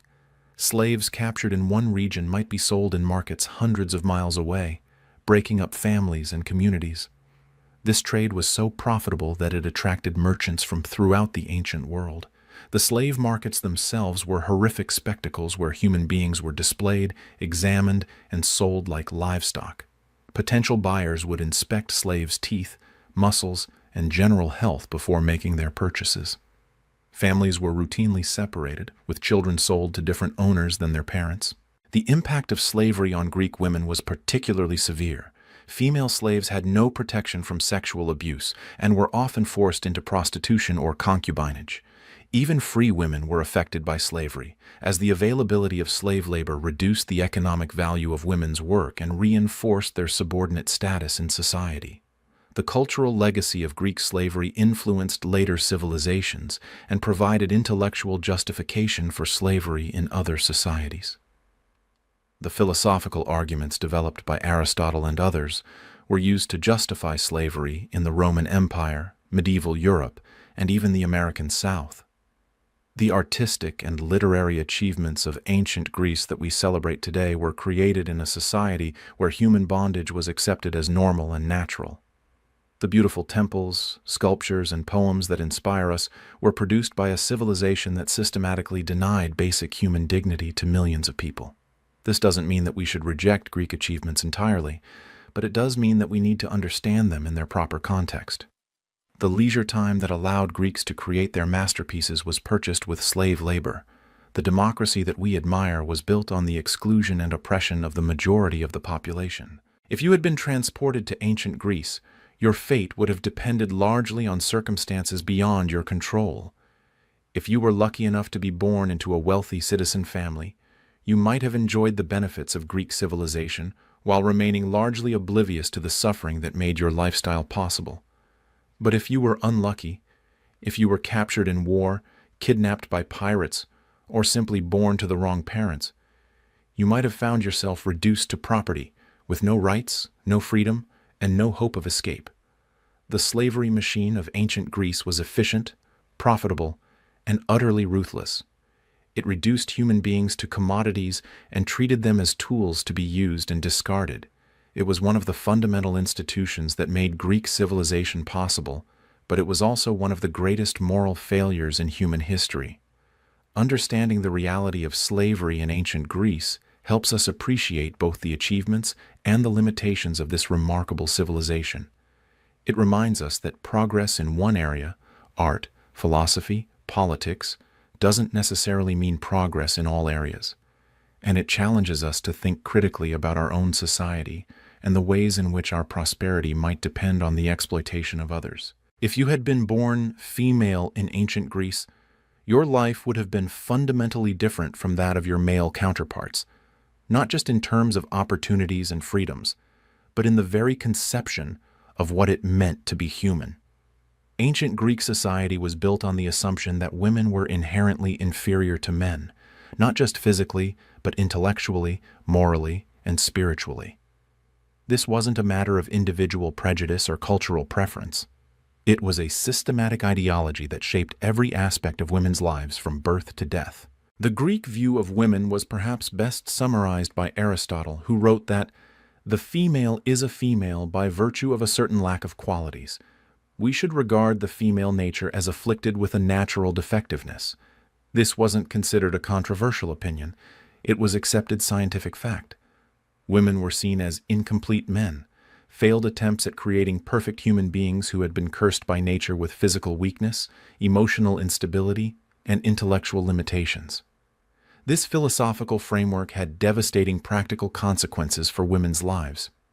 If women were naturally inferior, then it made sense to exclude them from education, politics, and most forms of public life.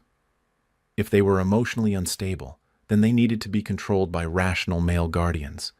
If they were intellectually limited, then there was no point in teaching them complex subjects or allowing them to make important decisions. The legal status of women in ancient Greece reflected these beliefs. Women were considered perpetual minors under the law, never achieving the legal independence that men gained when they reached adulthood. A woman remained under the authority of her father until she married, at which point she came under the authority of her husband.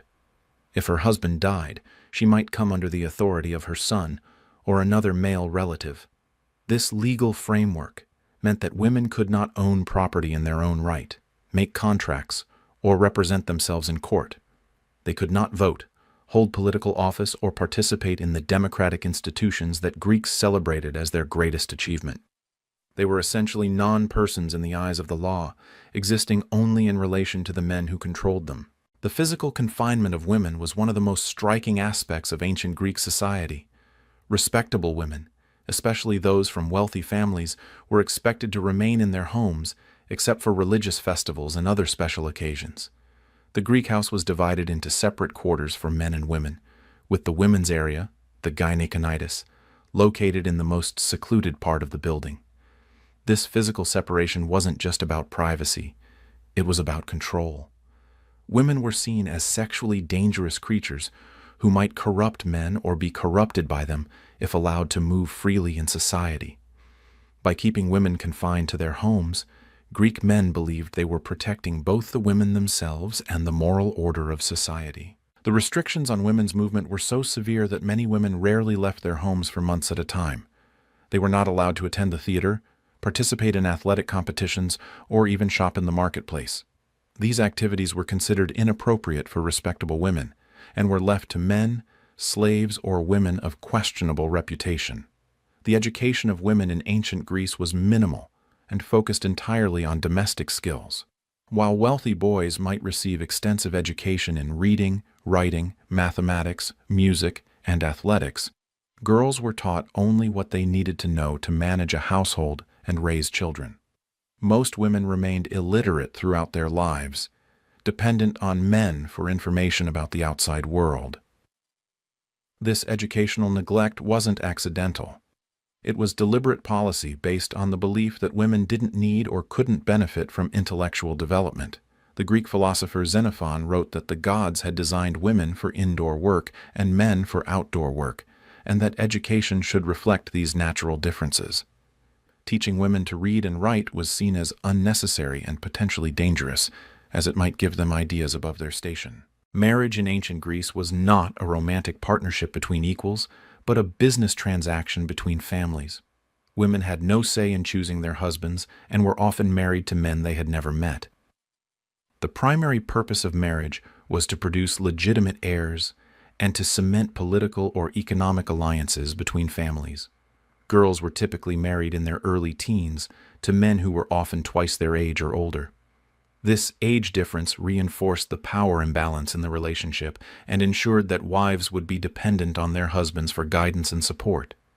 The young age at which girls married also meant that they had little opportunity to develop their own identities or interests before being absorbed into their husbands' families. The wedding ceremony itself symbolized the transfer of the woman from her father's control to her husband's control. The bride was literally handed over from one man to another, often without speaking a word during the entire ceremony. She was expected to be passive and obedient, accepting her new role without question or complaint. Once married, a woman's primary duty was to produce children, especially male children who could carry on the family name and inherit property. Women who failed to produce sons were often divorced or forced to accept concubines, who might be more successful in this crucial task. The pressure to bear children was enormous, and women who were infertile faced social ostracism and personal despair. Childbirth in ancient Greece was extremely dangerous, with high rates of maternal mortality. Women gave birth at home with the assistance of midwives who had little medical training and no understanding of hygiene or infection control. Many women died in childbirth or from complications afterward, leaving behind motherless children and grieving families. The children that women did manage to produce were not necessarily their own to raise and love. Fathers had the legal right to decide whether newborn children would be allowed to live or would be exposed to die. This decision was made without consulting the mother, who might be forced to watch her baby be taken away to die simply because it was female or showed signs of physical imperfection. Even children who were allowed to live remained under their father's authority rather than their mother's. Mothers had no legal rights over their own children and could be separated from them at any time if their husbands decided to divorce them or if they were widowed and remarried. The emotional bonds between mothers and children were recognized but had no legal protection. The economic position of women in ancient Greece was precarious and dependent. Since they could not own property or engage in business on their own behalf, women were entirely dependent on their male relatives for financial support.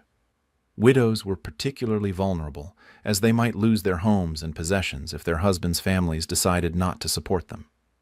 Some women did work outside the home, but these were usually women from poor families who had no choice but to contribute to their family's survival. They might work as servants, wet nurses, or in other domestic roles. But their wages were low, and their working conditions were often harsh. Women who worked outside the home were generally looked down upon by society, as it was seen as a sign that their male relatives had failed to provide for them properly. The religious life of women in ancient Greece was one of the few areas where they could play important public roles. Women served as priestesses in many temples and participated in religious festivals and ceremonies. Some of these roles carried significant prestige and influence, and priestesses were among the few women who could own property and act independently. However, even in religious contexts, women's roles were often defined by their relationships to men or their biological functions. Many female deities were associated with marriage, childbirth, and domestic life, reinforcing the idea that these were women's primary concerns.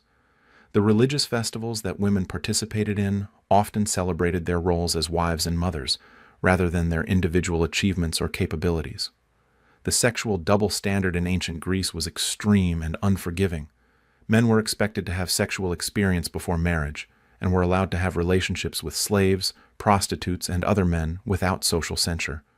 Women, on the other hand, were expected to remain virgins until marriage and to be completely faithful to their husbands afterward. The consequences of violating these sexual norms were severe for women, but minimal for men. A woman who was suspected of adultery could be divorced, disgraced, and cast out of her family with no means of support. Her children might be declared illegitimate and lose their inheritance rights. In some cases, adulterous women could be killed by their husbands without legal penalty. Men who committed adultery with married women faced much lighter consequences, and men who had relationships with unmarried women, slaves, or prostitutes faced no consequences at all. This double standard reflected the belief that women's sexuality was dangerous and needed to be controlled, while men's sexuality was natural and acceptable. The physical health of women in ancient Greece was compromised by their restricted lifestyle and limited access to medical care. The lack of exercise and sunlight that resulted from being confined to their homes led to various health problems, including bone weakness and vitamin deficiencies. The repeated pregnancies that were expected of married women took a severe toll on their bodies and often led to early death. Medical knowledge about women's health was extremely limited and often based on superstition rather than observation. Physicians believed that the uterus could wander around the body, causing various symptoms, and prescribed treatments that were often more harmful than helpful. Women's health problems were frequently attributed to moral failings or divine punishment rather than physical causes. The psychological impact of this systematic oppression on women's mental health was severe but rarely acknowledged. Women who showed signs of depression, anxiety, or other mental health problems were often blamed for their own suffering or accused of being possessed by evil spirits. There was no understanding of how social conditions might contribute to psychological distress. The few women who managed to achieve some degree of independence or recognition in ancient Greek society were often viewed with suspicion and hostility. Female poets like Sappho were criticized for their unconventional lifestyles, while women who showed too much intelligence or ambition were accused of being unnatural or dangerous. The mythology and literature of ancient Greece reflected and reinforced negative attitudes toward women. Female characters in Greek myths were often portrayed as deceitful, vengeful, or destructive. Pandora, the first woman, was blamed for bringing evil into the world. The Amazons, warrior women who lived independently of men, were portrayed as enemies of civilization who needed to be defeated by male heroes. These literary portrayals weren't just entertainment. They were moral instruction that taught both men and women what was expected of them. Women learned that they were supposed to be passive, obedient, and self-sacrificing, while men learned that women were inherently untrustworthy and needed to be controlled. The economic impact of excluding women from productive activities was enormous, but rarely calculated. By preventing half the population from contributing their talents and abilities to society, ancient Greece wasted enormous human potential. The innovations, discoveries, and achievements that women might have made were lost forever, impoverishing the entire civilization. The social costs of women's oppression were equally significant. The isolation and frustration of women created tensions within families and communities. The lack of emotional intimacy between husbands and wives, who were often strangers to each other, weakened the bonds that held society together. The cycle of abuse and neglect that characterized many families was passed down from generation to generation.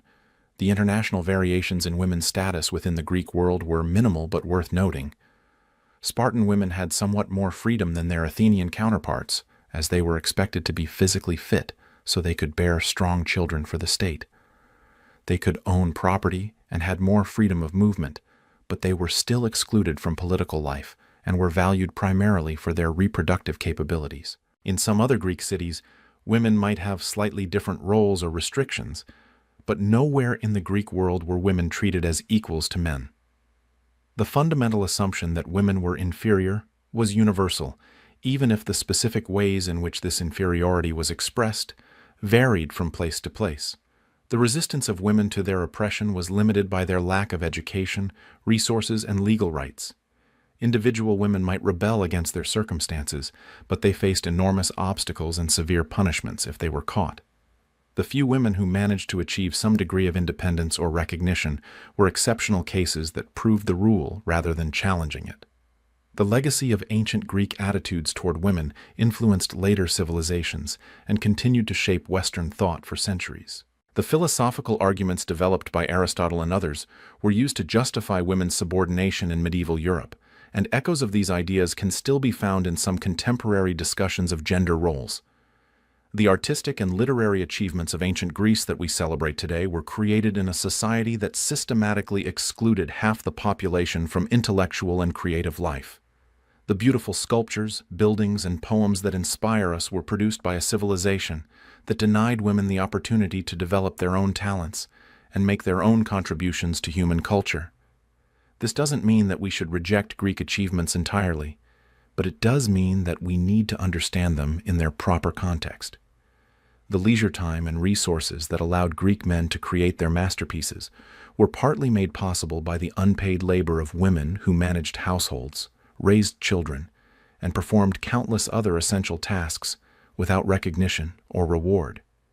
If you had been born female in ancient Greece, your life would have been shaped by restrictions and limitations that would have prevented you from developing your full potential as a human being. You would have been denied education, excluded from public life, and treated as property rather than as an individual with your own rights and dignity. Your value would have been measured primarily by your ability to produce children, especially male children, and your success as a person would have been judged by how well you served the men in your life. Your own thoughts, feelings, and aspirations would have been considered irrelevant or even dangerous, and you would have been expected to suppress them in favor of the roles that society had assigned to you. The gender prison of ancient Greece was not just a set of laws or customs. It was a complete worldview that defined women as inherently inferior and used this definition to justify their systematic oppression. This worldview was so deeply embedded in Greek culture that it was rarely questioned or challenged, even by the philosophers and thinkers who were capable of brilliant insights in other areas.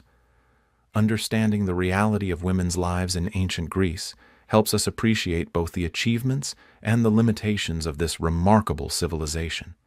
It reminds us that progress in one area, art, philosophy, politics, doesn't necessarily mean progress in all areas, and it challenges us to think critically about our own society and the ways in which gender inequality might still limit human potential and social progress. The women of ancient Greece were not passive victims who accepted their fate without question. Within the constraints of their society, they found ways to exercise agency, build relationships, and create meaning in their lives. They developed their own networks of support and communication, passed down knowledge and traditions through generations, and occasionally found ways to influence the men who controlled their lives. But their resistance was necessarily limited and often invisible to history. The stories of individual women who challenged their circumstances or achieved something remarkable despite the obstacles they faced have largely been lost, erased by a historical record that was written primarily by and for men. The tragedy of women's lives in ancient Greece is not just that they were oppressed, but that their oppression was seen as natural and inevitable. The waste of human potential, the destruction of individual dreams and aspirations, and the perpetuation of a system that harmed both women and men were all accepted as the way things had to be. This acceptance of inequality as natural and inevitable is perhaps the most dangerous legacy of ancient Greek attitudes toward women. It reminds us that even the most brilliant and civilized societies can be built on foundations of systematic injustice, and that progress in human rights and dignity is never automatic or guaranteed. Religion in ancient Greece wasn't the comforting personal relationship with a benevolent deity that many modern people experience. Instead, it was a complex, demanding, and often terrifying system of beliefs and practices that could destroy your life as easily as it could save it. The gods of ancient Greece were not loving, forgiving figures who wanted the best for humanity. They were powerful, capricious, and often malevolent beings who demanded constant attention, expensive sacrifices, and absolute obedience. Cross them, and you might find yourself and your entire family cursed for generations. The Greek pantheon was populated by deities who embodied the worst aspects of human nature magnified to cosmic proportions. Zeus, the king of the gods, was a serial rapist who used his divine powers to assault mortal women. Hera, his wife, was consumed by jealousy and spent her time devising cruel punishments for Zeus's victims. Ares delighted in the carnage of war, while Dionysus drove his followers to madness and violence. These weren't moral exemplars to be emulated. They were dangerous forces to be appeased. The relationship between humans and gods in ancient Greece was fundamentally transactional. You offered sacrifices, prayers, and devotion in the hope that the gods would grant you favors, or at least refrain from harming you. But there were no guarantees. The gods might accept your offerings and still destroy you on a whim. They might demand more than you could afford to give. They might punish you for crimes you didn't commit, or for offenses you didn't even know you had committed. The system of sacrifice that was central to Greek religion was both expensive and gruesome. The gods demanded blood, lots of it. Cattle, sheep, goats, pigs, and other animals were slaughtered in elaborate ceremonies that were designed to please the deities and secure their favor. These sacrifices weren't symbolic gestures. They were real killings that required the destruction of valuable livestock that families could ill afford to lose. The cost of religious observance in ancient Greece was staggering. A single sacrifice might require an animal worth several months' wages for an ordinary worker. Major festivals could bankrupt families who felt obligated to participate in order to maintain their social standing and religious obligations. The pressure to contribute to religious ceremonies was enormous, and those who couldn't afford to participate were often ostracized by their communities. But even if you could afford the financial cost of religious observance, there were other dangers. The gods were notoriously difficult to please and quick to take offense. A sacrifice performed incorrectly, a prayer spoken with the wrong words, or a ritual conducted at the wrong time could provoke divine wrath. The rules governing religious practice were complex, contradictory, and often secret, making it easy to commit inadvertent blasphemy. The consequences of offending the gods were severe and often extended far beyond the original offender. Divine punishment might take the form of disease, natural disasters, military defeat, or personal misfortune. But the gods didn't limit their vengeance to the guilty party. They might punish entire families, cities, or even future generations for a single person's transgression. The concept of inherited guilt was particularly terrifying. If your ancestor had committed some offense against the gods, you might find yourself suffering the consequences decades or centuries later. The curse of the house of Atreus, which plagued the family for generations, was just one example of how divine justice could destroy innocent people who had the misfortune to be born into the wrong bloodline. The oracles that Greeks consulted for divine guidance were another source of danger rather than comfort. The most famous oracle at Delphi was renowned for giving ambiguous prophecies that could be interpreted in multiple ways. These cryptic messages often led people to make disastrous decisions based on what they thought the gods wanted them to do. The story of King Croesus illustrates the dangers of relying on oracular guidance. When he consulted the Delphic oracle about whether to attack the Persian Empire, he was told that if he crossed the river Halys, he would destroy a great empire. Interpreting this as a promise of victory, Croesus launched his attack, only to discover that the empire he destroyed was his own. The priests and priestesses who served in Greek temples wielded enormous power and were often corrupt. They controlled access to the gods and could make or break individuals and communities through their interpretations of divine will. Many used their positions to enrich themselves and their allies while punishing their enemies in the name of religious duty. The mystery cults that flourished in ancient Greece offered the promise of special knowledge and divine favor to their initiates, but they also posed significant risks. These secret religious societies required expensive initiation fees and demanded absolute loyalty from their members. Those who revealed the mysteries to outsiders faced severe punishment, including death. The Eleusinian Mysteries, the most famous of these cults, promised initiates a blessed afterlife in exchange for their participation in secret rituals. But the secrecy surrounding these ceremonies made them vulnerable to political manipulation and personal vendettas. Accusations of impiety related to the mysteries could destroy careers and lives, as happened to several prominent Athenians during the Peloponnesian War. The religious calendar in ancient Greece was packed with festivals, ceremonies, and observances that demanded participation from all members of society. These weren't optional social events. They were religious obligations that carried serious consequences for those who failed to participate. The time and resources required for religious observance left little opportunity for other activities and imposed a heavy burden on already struggling families. The Panathenaea, Athens' most important religious festival, required enormous expenditures of time, money, and effort from the entire community. Citizens were expected to contribute to the cost of sacrifices, participate in processions, and attend various ceremonies over several days. Those who couldn't afford to participate fully were marked as impious and faced social ostracism. The treatment of religious dissent in ancient Greece was harsh and unforgiving. Those who questioned traditional beliefs or failed to show proper respect for the gods could be prosecuted for impiety, a crime that carried severe penalties including exile and death. The trial of Socrates, who was executed for allegedly corrupting the youth and introducing new gods, demonstrates how dangerous it could be to challenge religious orthodoxy. The concept of pollution, miasma, in Greek religion, created additional dangers for ordinary people. Certain actions, conditions, or associations could render a person religiously unclean and dangerous to the community. Murder, contact with corpses, childbirth, and various other circumstances could create pollution that had to be purified through expensive and time-consuming rituals. The fear of pollution led to the social isolation of people who were considered unclean, women in childbirth, mourners at funerals, and anyone associated with violence or death could find themselves shunned by their communities until they underwent proper purification.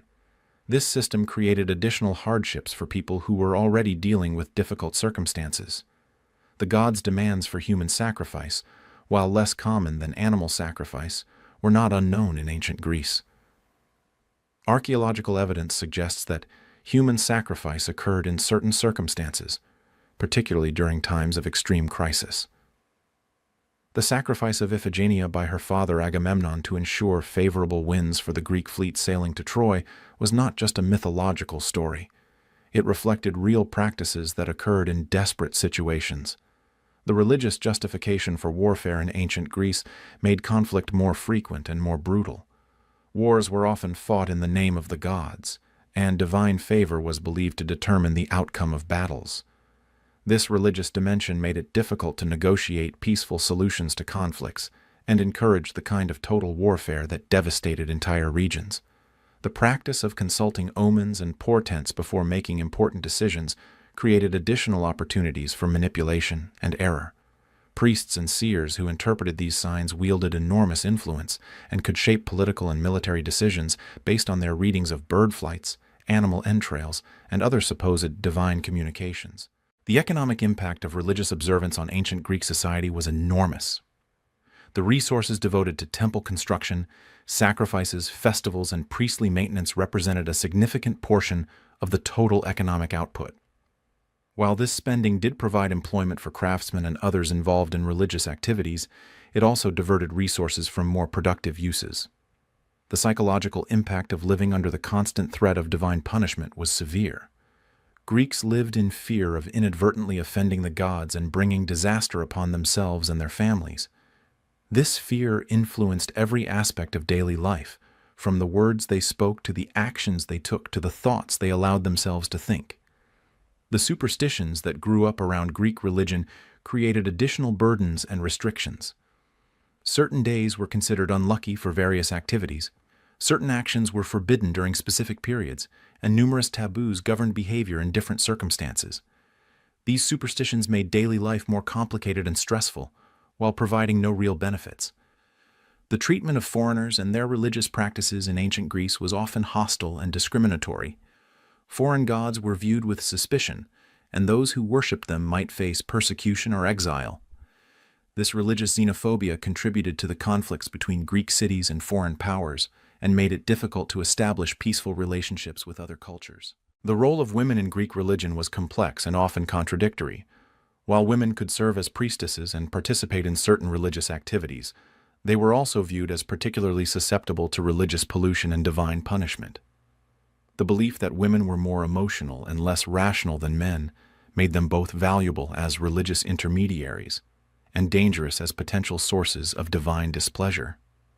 The education system in ancient Greece was heavily influenced by religious beliefs and practices. Children learned about the gods through stories, songs, and rituals that emphasized divine power and the importance of proper religious observance. This religious education reinforced social hierarchies and discouraged questioning of traditional beliefs and practices.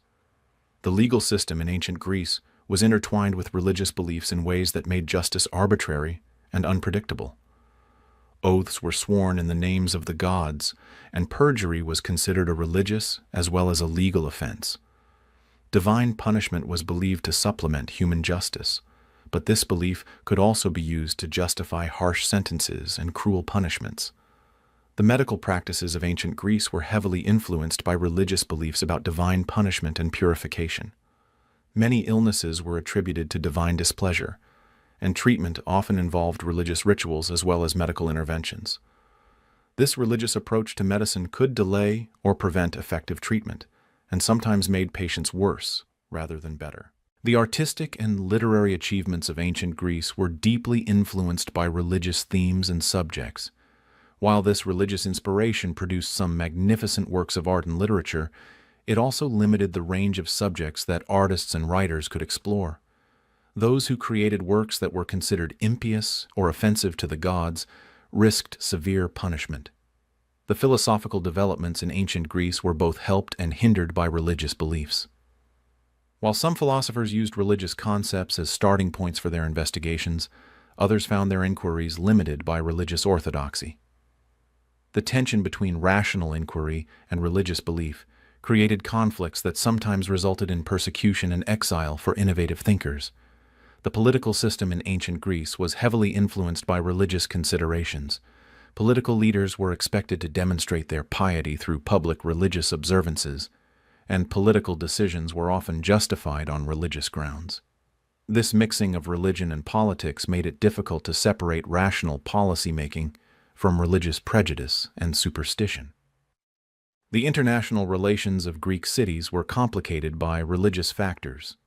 Shared religious practices and beliefs could create bonds between cities, but religious differences could also be sources of conflict.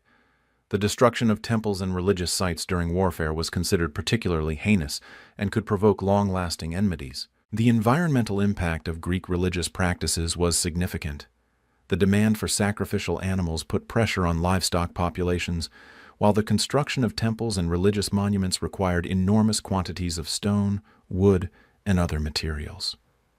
The sacred groves and other natural areas set aside for religious purposes were protected from development, but were also removed from productive use. The social stratification in ancient Greece was reinforced by religious beliefs and practices. The wealthy could afford more elaborate sacrifices and religious observances, which were believed to earn them greater divine favor. The poor, who couldn't afford expensive religious activities, were often viewed as less pious and therefore less deserving of divine protection. The treatment of slaves in religious contexts was particularly cruel. Slaves were often used as sacrificial victims in certain circumstances, and they were generally excluded from the religious activities that provided comfort and community to free citizens. This religious exclusion reinforced their status as non-persons and made their lives even more miserable. The legacy of ancient Greek religion influenced later religious and philosophical developments in ways that were both positive and negative.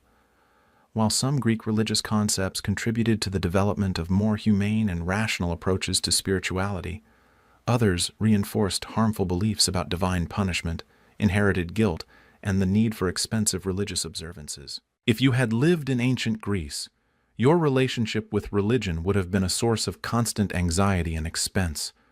You would have lived in fear of inadvertently offending the gods and bringing disaster upon yourself and your family. Every decision you made, from what to eat, to whom to marry, to how to conduct your business, would have been influenced by religious considerations that were often contradictory and impossible to satisfy completely. The daily burden of religious observance would have consumed a significant portion of your time and resources. You would have been expected to participate in household rituals, community festivals, and public ceremonies, regardless of your personal beliefs or financial circumstances. Failure to participate would have marked you as impious and subjected you to social ostracism and possible legal prosecution. The unpredictability of divine favor would have made long-term planning difficult or impossible. You might work for years to build up your wealth and status, only to lose everything because the gods decided to punish you for some unknown transgression. The arbitrary nature of divine justice meant that virtue and hard work were no guarantee of success, while wickedness and laziness might go unpunished if the perpetrator enjoyed divine favor. The religious system of ancient Greece was designed to benefit the priests, the wealthy, and the politically powerful at the expense of ordinary people. The complex rituals, expensive sacrifices, and exclusive mysteries created barriers that prevented most people from achieving the religious security they desperately sought. The promise of divine favor was always dangled just out of reach, requiring ever greater sacrifices and ever more elaborate observances. The psychological damage inflicted by this religious system was profound and lasting. People who grew up believing that they were constantly under divine surveillance and judgment developed anxiety, guilt, and fear that affected every aspect of their lives. The belief that suffering was often a sign of divine displeasure led to victim blaming and social cruelty that compounded the misery of those who were already struggling. The intellectual damage was equally severe.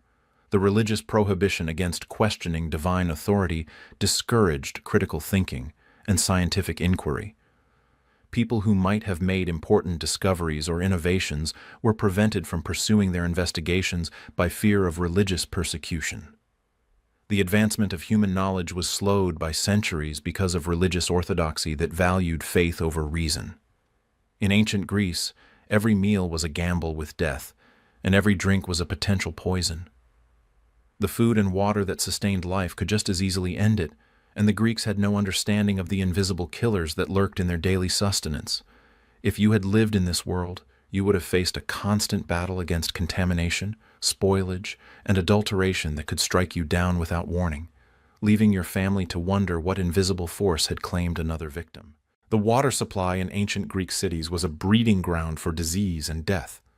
The same rivers and streams that provided drinking water also served as sewers, garbage dumps, and burial grounds. Human waste, animal carcasses, and industrial runoff from tanneries, dye works, and metalworking shops all found their way into the water sources that people depended on for survival. Athens, the most advanced city in the Greek world, drew its water from the Ilissos and Siphissos rivers, both of which were heavily polluted by the time they reached the city. The Ilissos received drainage from the city's cemeteries, while the Siphissos carried runoff from the surrounding agricultural areas, including animal waste and the bodies of dead livestock. The famous Athenian aqueducts that brought water from distant springs helped somewhat, but even these sources were vulnerable to contamination from human and animal activity in their watersheds. Wells, which might seem like a safer alternative, were often worse than surface water. Most wells were shallow and poorly constructed, allowing contamination from nearby cesspits, garbage dumps, and animal pens to seep into the groundwater. The practice of disposing of human waste in pits near homes meant that well water was frequently contaminated with deadly bacteria and parasites. The Greeks had no understanding of waterborne diseases and no effective methods for purifying contaminated water. They might boil water for cooking, but this was done for taste rather than safety, and the boiling was often insufficient to kill all harmful organisms. They sometimes added wine to water, which did have some antimicrobial properties, but this was more about flavor and social custom than health protection. The result was that waterborne diseases were endemic in ancient Greek communities. Cholera, typhoid, dysentery, and other intestinal infections killed thousands of people every year, particularly children and the elderly who were most vulnerable to dehydration and malnutrition. These diseases were often attributed to divine punishment or bad air rather than contaminated water, so no effective prevention measures were taken. The food supply in ancient Greece was equally dangerous and unreliable. Without refrigeration, preservation techniques, or understanding of food safety, spoilage and contamination were constant threats. Meat, fish, dairy products, and even grains could harbor deadly bacteria, parasites, and toxins that could kill or disable those who consumed them. Meat was particularly hazardous because it spoiled quickly in the Mediterranean heat and was often contaminated with parasites and diseases from infected animals. The Greeks had no way to test meat for safety, and they often consumed animals that had died from disease or had been slaughtered under unsanitary conditions. Trichinosis from infected pork, anthrax from contaminated beef, and various other diseases were common but poorly understood. Fish, a staple of the Greek diet, presented its own set of dangers. Fresh fish spoiled within hours of being caught, and there was no reliable way to preserve it for long-term storage. Salted fish, while longer lasting, was often contaminated with harmful bacteria during the preservation process. The practice of eating raw or lightly cooked fish exposed people to parasites and other pathogens that could cause serious illness or death. Dairy products were another major source of foodborne illness. Milk spoiled quickly and was often contaminated with bacteria from diseased animals or unsanitary handling practices. Cheese and other fermented dairy products were somewhat safer because the fermentation process killed some harmful organisms, but they could still harbor dangerous pathogens if not prepared or stored properly.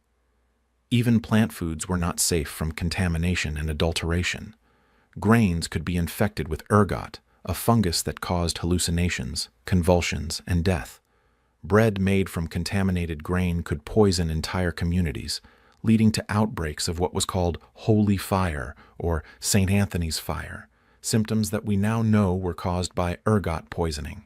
Olive oil, one of the most important foods in the Greek diet, was frequently adulterated with cheaper oils or contaminated with rancid or spoiled materials. Unscrupulous merchants might mix olive oil with animal fats, vegetable oils, or even toxic substances to increase their profits. The lack of quality control meant that consumers had no way to know whether the oil they were buying was pure, adulterated, or dangerous. Wine, which was consumed daily by most Greeks, was also subject to adulteration and contamination. Merchants might water down wine, add harmful substances to improve its color or flavor, or sell wine that had spoiled or been contaminated during production or storage. Lead poisoning from wine stored in lead-lined containers was common among the wealthy, while the poor suffered from wine contaminated with various toxic additives. The honey that Greeks used as their primary sweetener could also be dangerous. Honey made from certain flowers contained natural toxins that could cause illness or death. Mad honey from rhododendron flowers was particularly dangerous, causing hallucinations, paralysis, and sometimes death in those who consumed it. The Greeks were aware of this danger, but had no reliable way to test honey for safety. The spices and herbs used in Greek cooking were often adulterated with cheaper or even toxic substances. Saffron, one of the most expensive spices, was frequently mixed with other materials or replaced entirely with cheaper substitutes that might be harmful. The lack of regulation meant that consumers had no protection against fraud or contamination in the spice trade. Food storage in ancient Greece was primitive and often ineffective. Without refrigeration, most foods had to be consumed quickly after preparation, or they would spoil. The methods used for preservation, salting, drying, smoking, and fermentation, were not always reliable and could sometimes make foods more dangerous rather than safer. Grain storage was particularly problematic because stored grain was vulnerable to insect infestation, rodent contamination, and fungal growth. Granaries were often poorly designed and maintained, allowing moisture, pests, and other contaminants to spoil the grain supply. Contaminated grain could poison entire communities and was a major cause of illness and death. The cooking methods used in ancient Greece also contributed to food safety problems. Most cooking was done over open fires that were difficult to control and maintain at consistent temperatures. Undercooked meat and vegetables could harbor dangerous pathogens, while overcooked foods might be burned and contain carcinogenic compounds. The utensils and containers used for food preparation and storage were often made from materials that could contaminate food. Lead-glazed pottery could leach toxic lead into food and drink, while bronze and copper vessels could contribute to metal poisoning. Wooden utensils and containers could harbor bacteria and other pathogens if not properly cleaned and maintained. The lack of understanding about food safety meant that dangerous practices were common and accepted. Food might be prepared by people with infectious diseases, stored in contaminated containers, or served after sitting at room temperature for hours or days. Cross-contamination between raw and cooked foods was routine, and there were no standards for cleanliness in food preparation. The social customs surrounding food consumption also contributed to the spread of disease. Communal eating from shared dishes and cups meant that infectious diseases could spread rapidly through groups of people. The practice of eating with unwashed hands further increased the risk of contamination and disease transmission. The economic pressures faced by food producers and merchants created additional incentives for dangerous practices. The temptation to sell spoiled or adulterated food was enormous, especially during times of scarcity when prices were high and demand was desperate. The lack of effective regulation meant that unscrupulous merchants could profit from selling dangerous products with little risk of punishment. The seasonal nature of food production in ancient Greece meant that nutritional deficiencies were common, especially during winter months when fresh foods were unavailable. These deficiencies weakened people's immune systems and made them more vulnerable to foodborne illnesses and other diseases. Scurvy, rickets, and other deficiency diseases were common and often fatal. The preservation techniques used by the Greeks, while better than nothing, were often inadequate and sometimes dangerous. Salted foods could be contaminated with harmful bacteria if not properly prepared, while smoked foods might contain carcinogenic compounds from the smoking process. Fermented foods could harbor dangerous organisms if the fermentation process went wrong.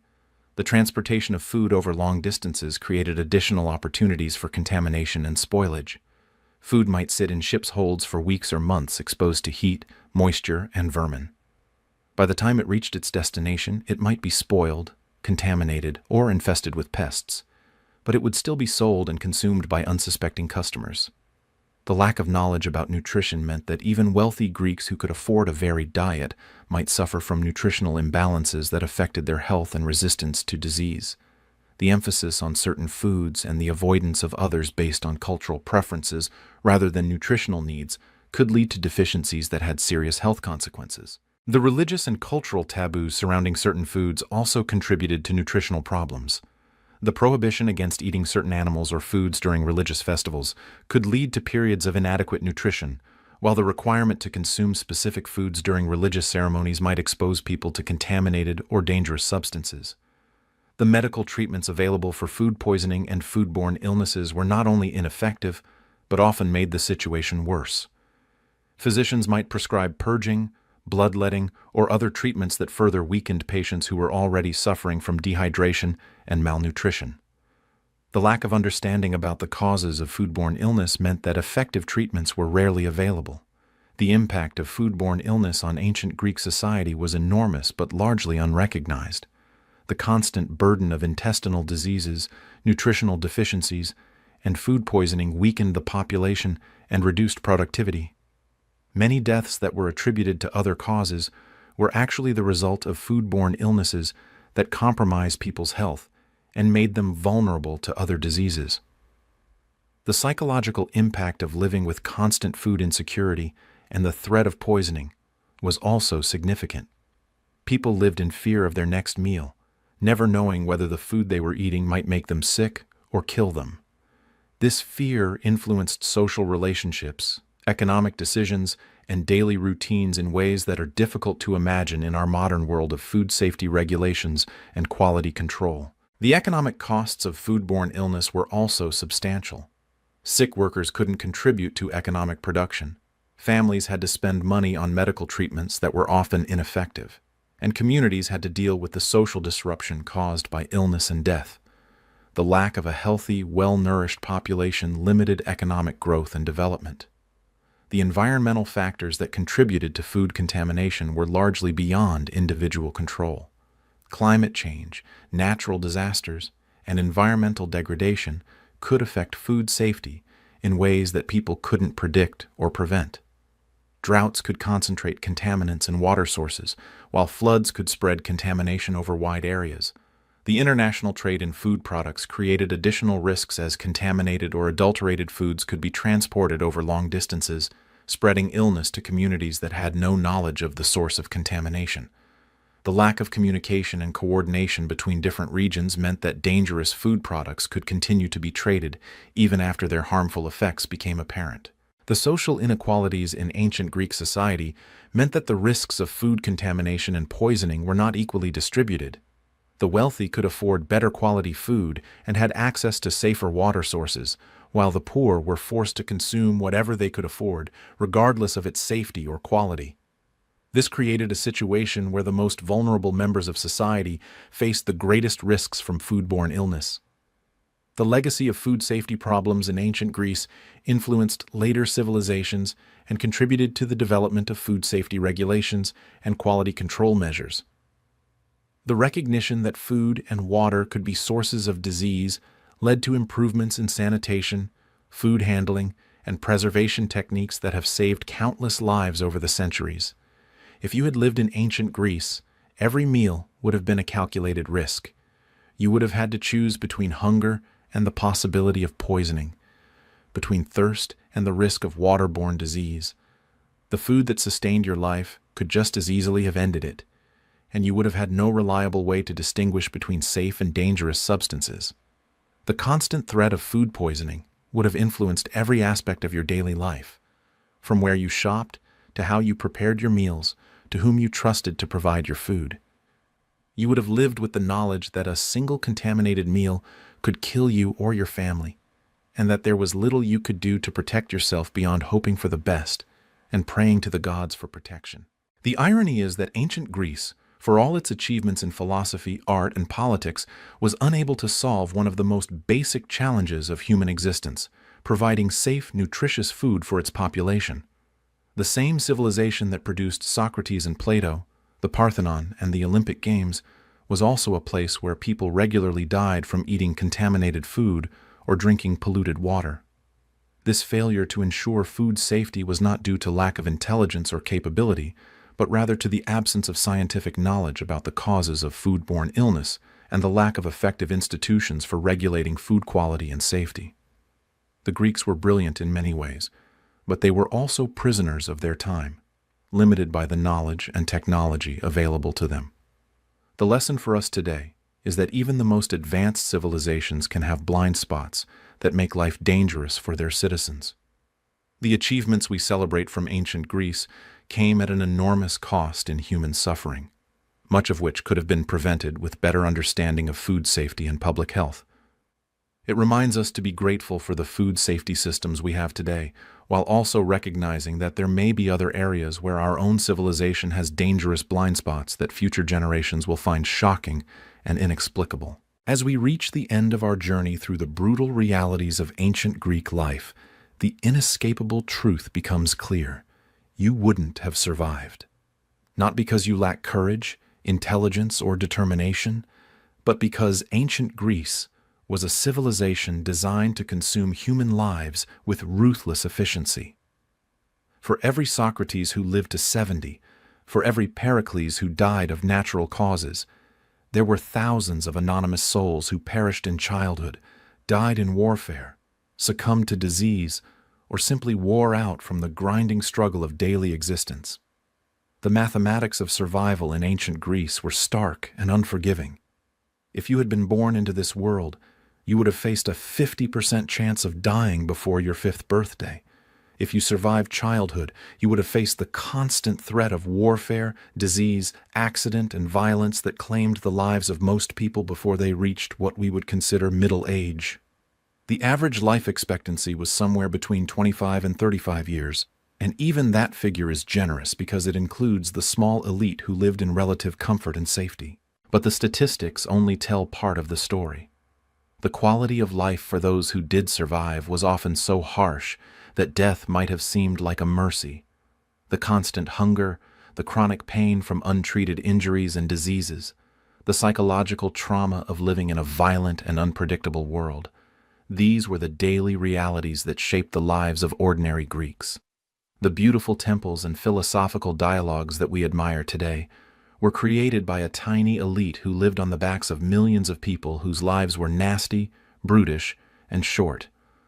The social structure of ancient Greece was designed to concentrate wealth, power, and opportunity in the hands of a small minority while systematically exploiting and oppressing everyone else. If you had been born into the wrong family, the wrong gender, or the wrong social class, and statistically you almost certainly would have been. Your life would have been a constant struggle against forces beyond your control. The economic system was equally brutal. Without social safety nets, unemployment insurance, or public welfare, a single stroke of bad luck could destroy your life and the lives of your family members. A failed harvest, a business reversal, an injury that prevented you from working, or simply the death of the family breadwinner could plunge you into destitution from which there was no escape except slavery or death. The political system, despite its reputation as the birthplace of democracy, was designed to serve the interests of a privileged minority while excluding the vast majority of the population from any meaningful participation in government. The democracy that we celebrate today was actually an oligarchy that gave political power to wealthy male citizens while denying basic rights to women, slaves, foreigners, and the poor. The military culture that pervaded Greek society meant that violence was not an aberration, but the normal state of affairs. Young men were expected to be ready to kill and die for their city-states, often in wars that served no purpose beyond satisfying the pride and ambition of their leaders. The glorification of warfare and the celebration of military heroism created a culture where human life was cheap and violence was the preferred solution to most problems. The religious system added another layer of oppression and fear to daily life. The gods of ancient Greece were not loving, forgiving deities, but capricious and often malevolent beings who demanded constant appeasement through expensive sacrifices and elaborate rituals. The fear of divine punishment influenced every aspect of life and created additional burdens for people who were already struggling to survive. The medical knowledge of the time was not just inadequate, but actively harmful. The treatments prescribed by Greek physicians were often more dangerous than the diseases they were supposed to cure. The lack of understanding about hygiene, disease transmission, and basic anatomy meant that even minor injuries and illnesses could become fatal. The life expectancy figures for ancient Greece reflect not just the harsh living conditions, but also the complete absence of effective medical care. The environmental conditions in ancient Greece were also hostile to human survival.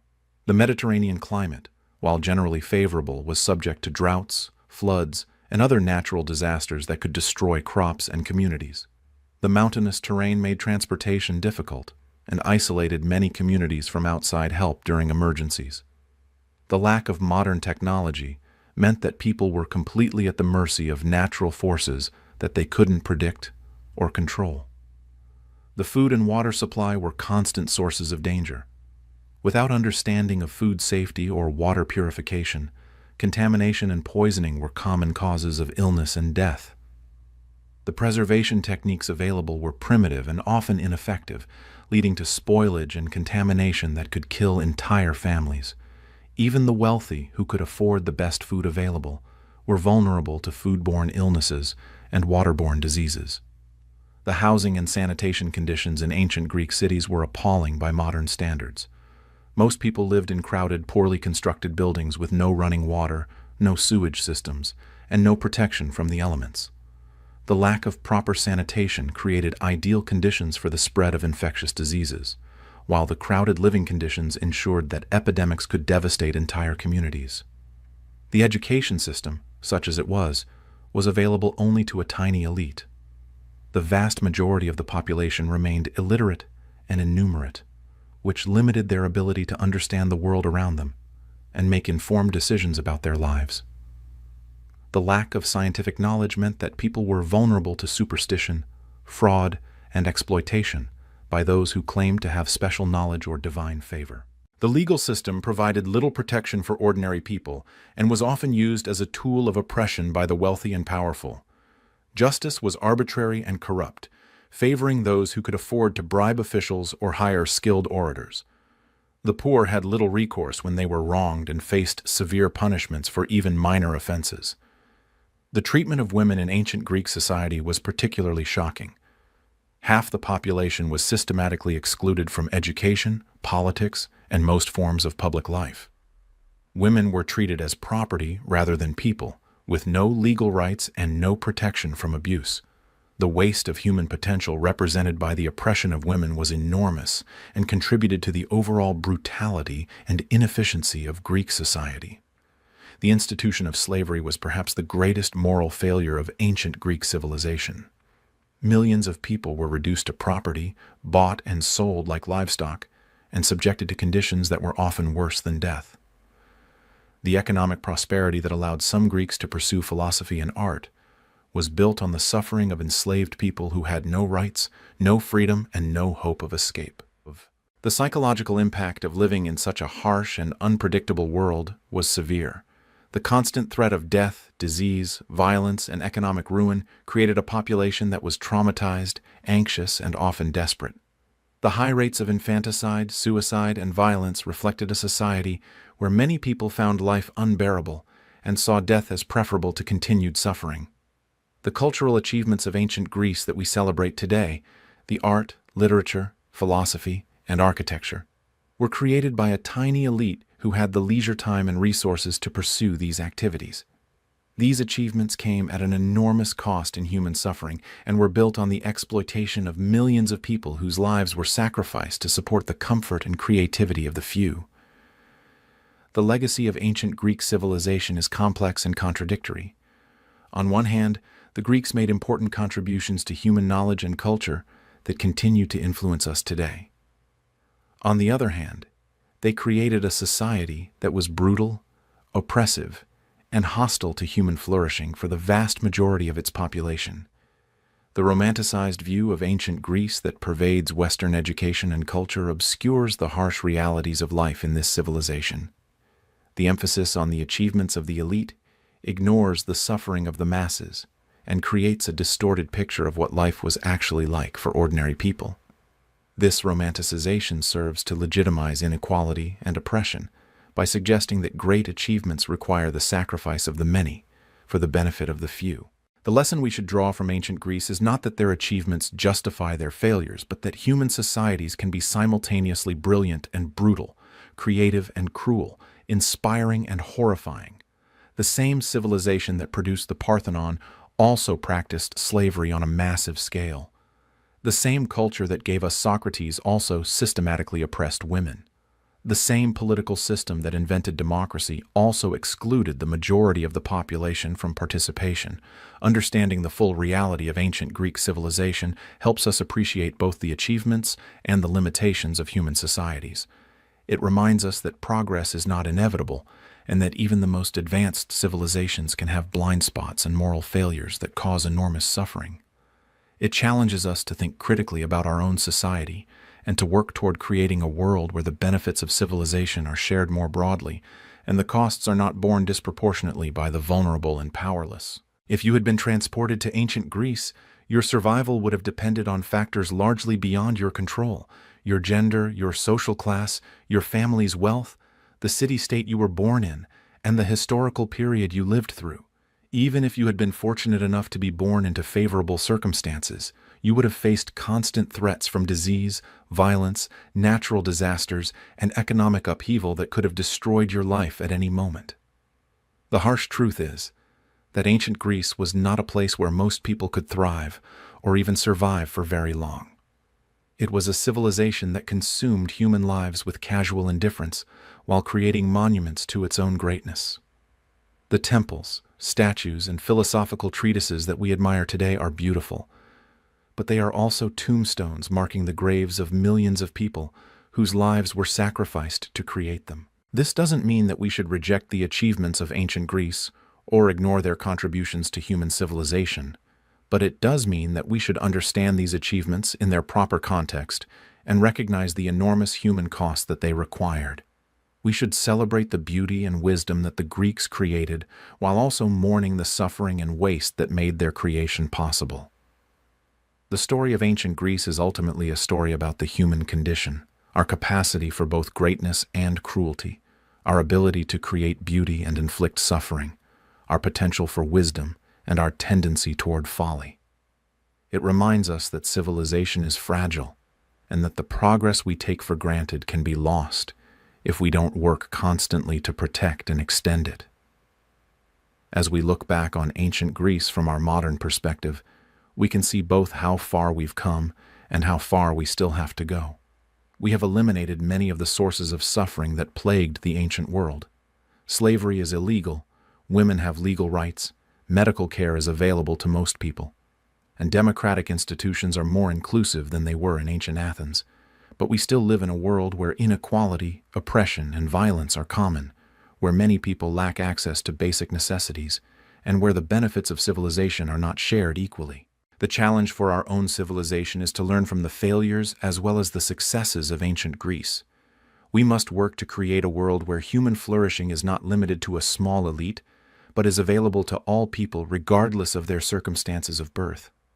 We must strive to build institutions that protect the vulnerable rather than exploiting them, that promote justice rather than perpetuating inequality, and that value human life and dignity above all else.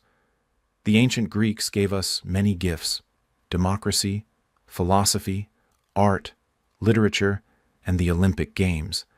But perhaps their greatest gift is the lesson that even the most brilliant civilizations can fail morally, and that the price of progress should not be paid by those who are least able to afford it. If we can learn this lesson and apply it to our own society, then perhaps the suffering of those millions of anonymous Greeks who lived and died in obscurity will not have been entirely in vain. In the end, the question is not whether you would have survived in ancient Greece. The answer to that is almost certainly no. The question is what we can learn from their failures to build a better world for ourselves and future generations.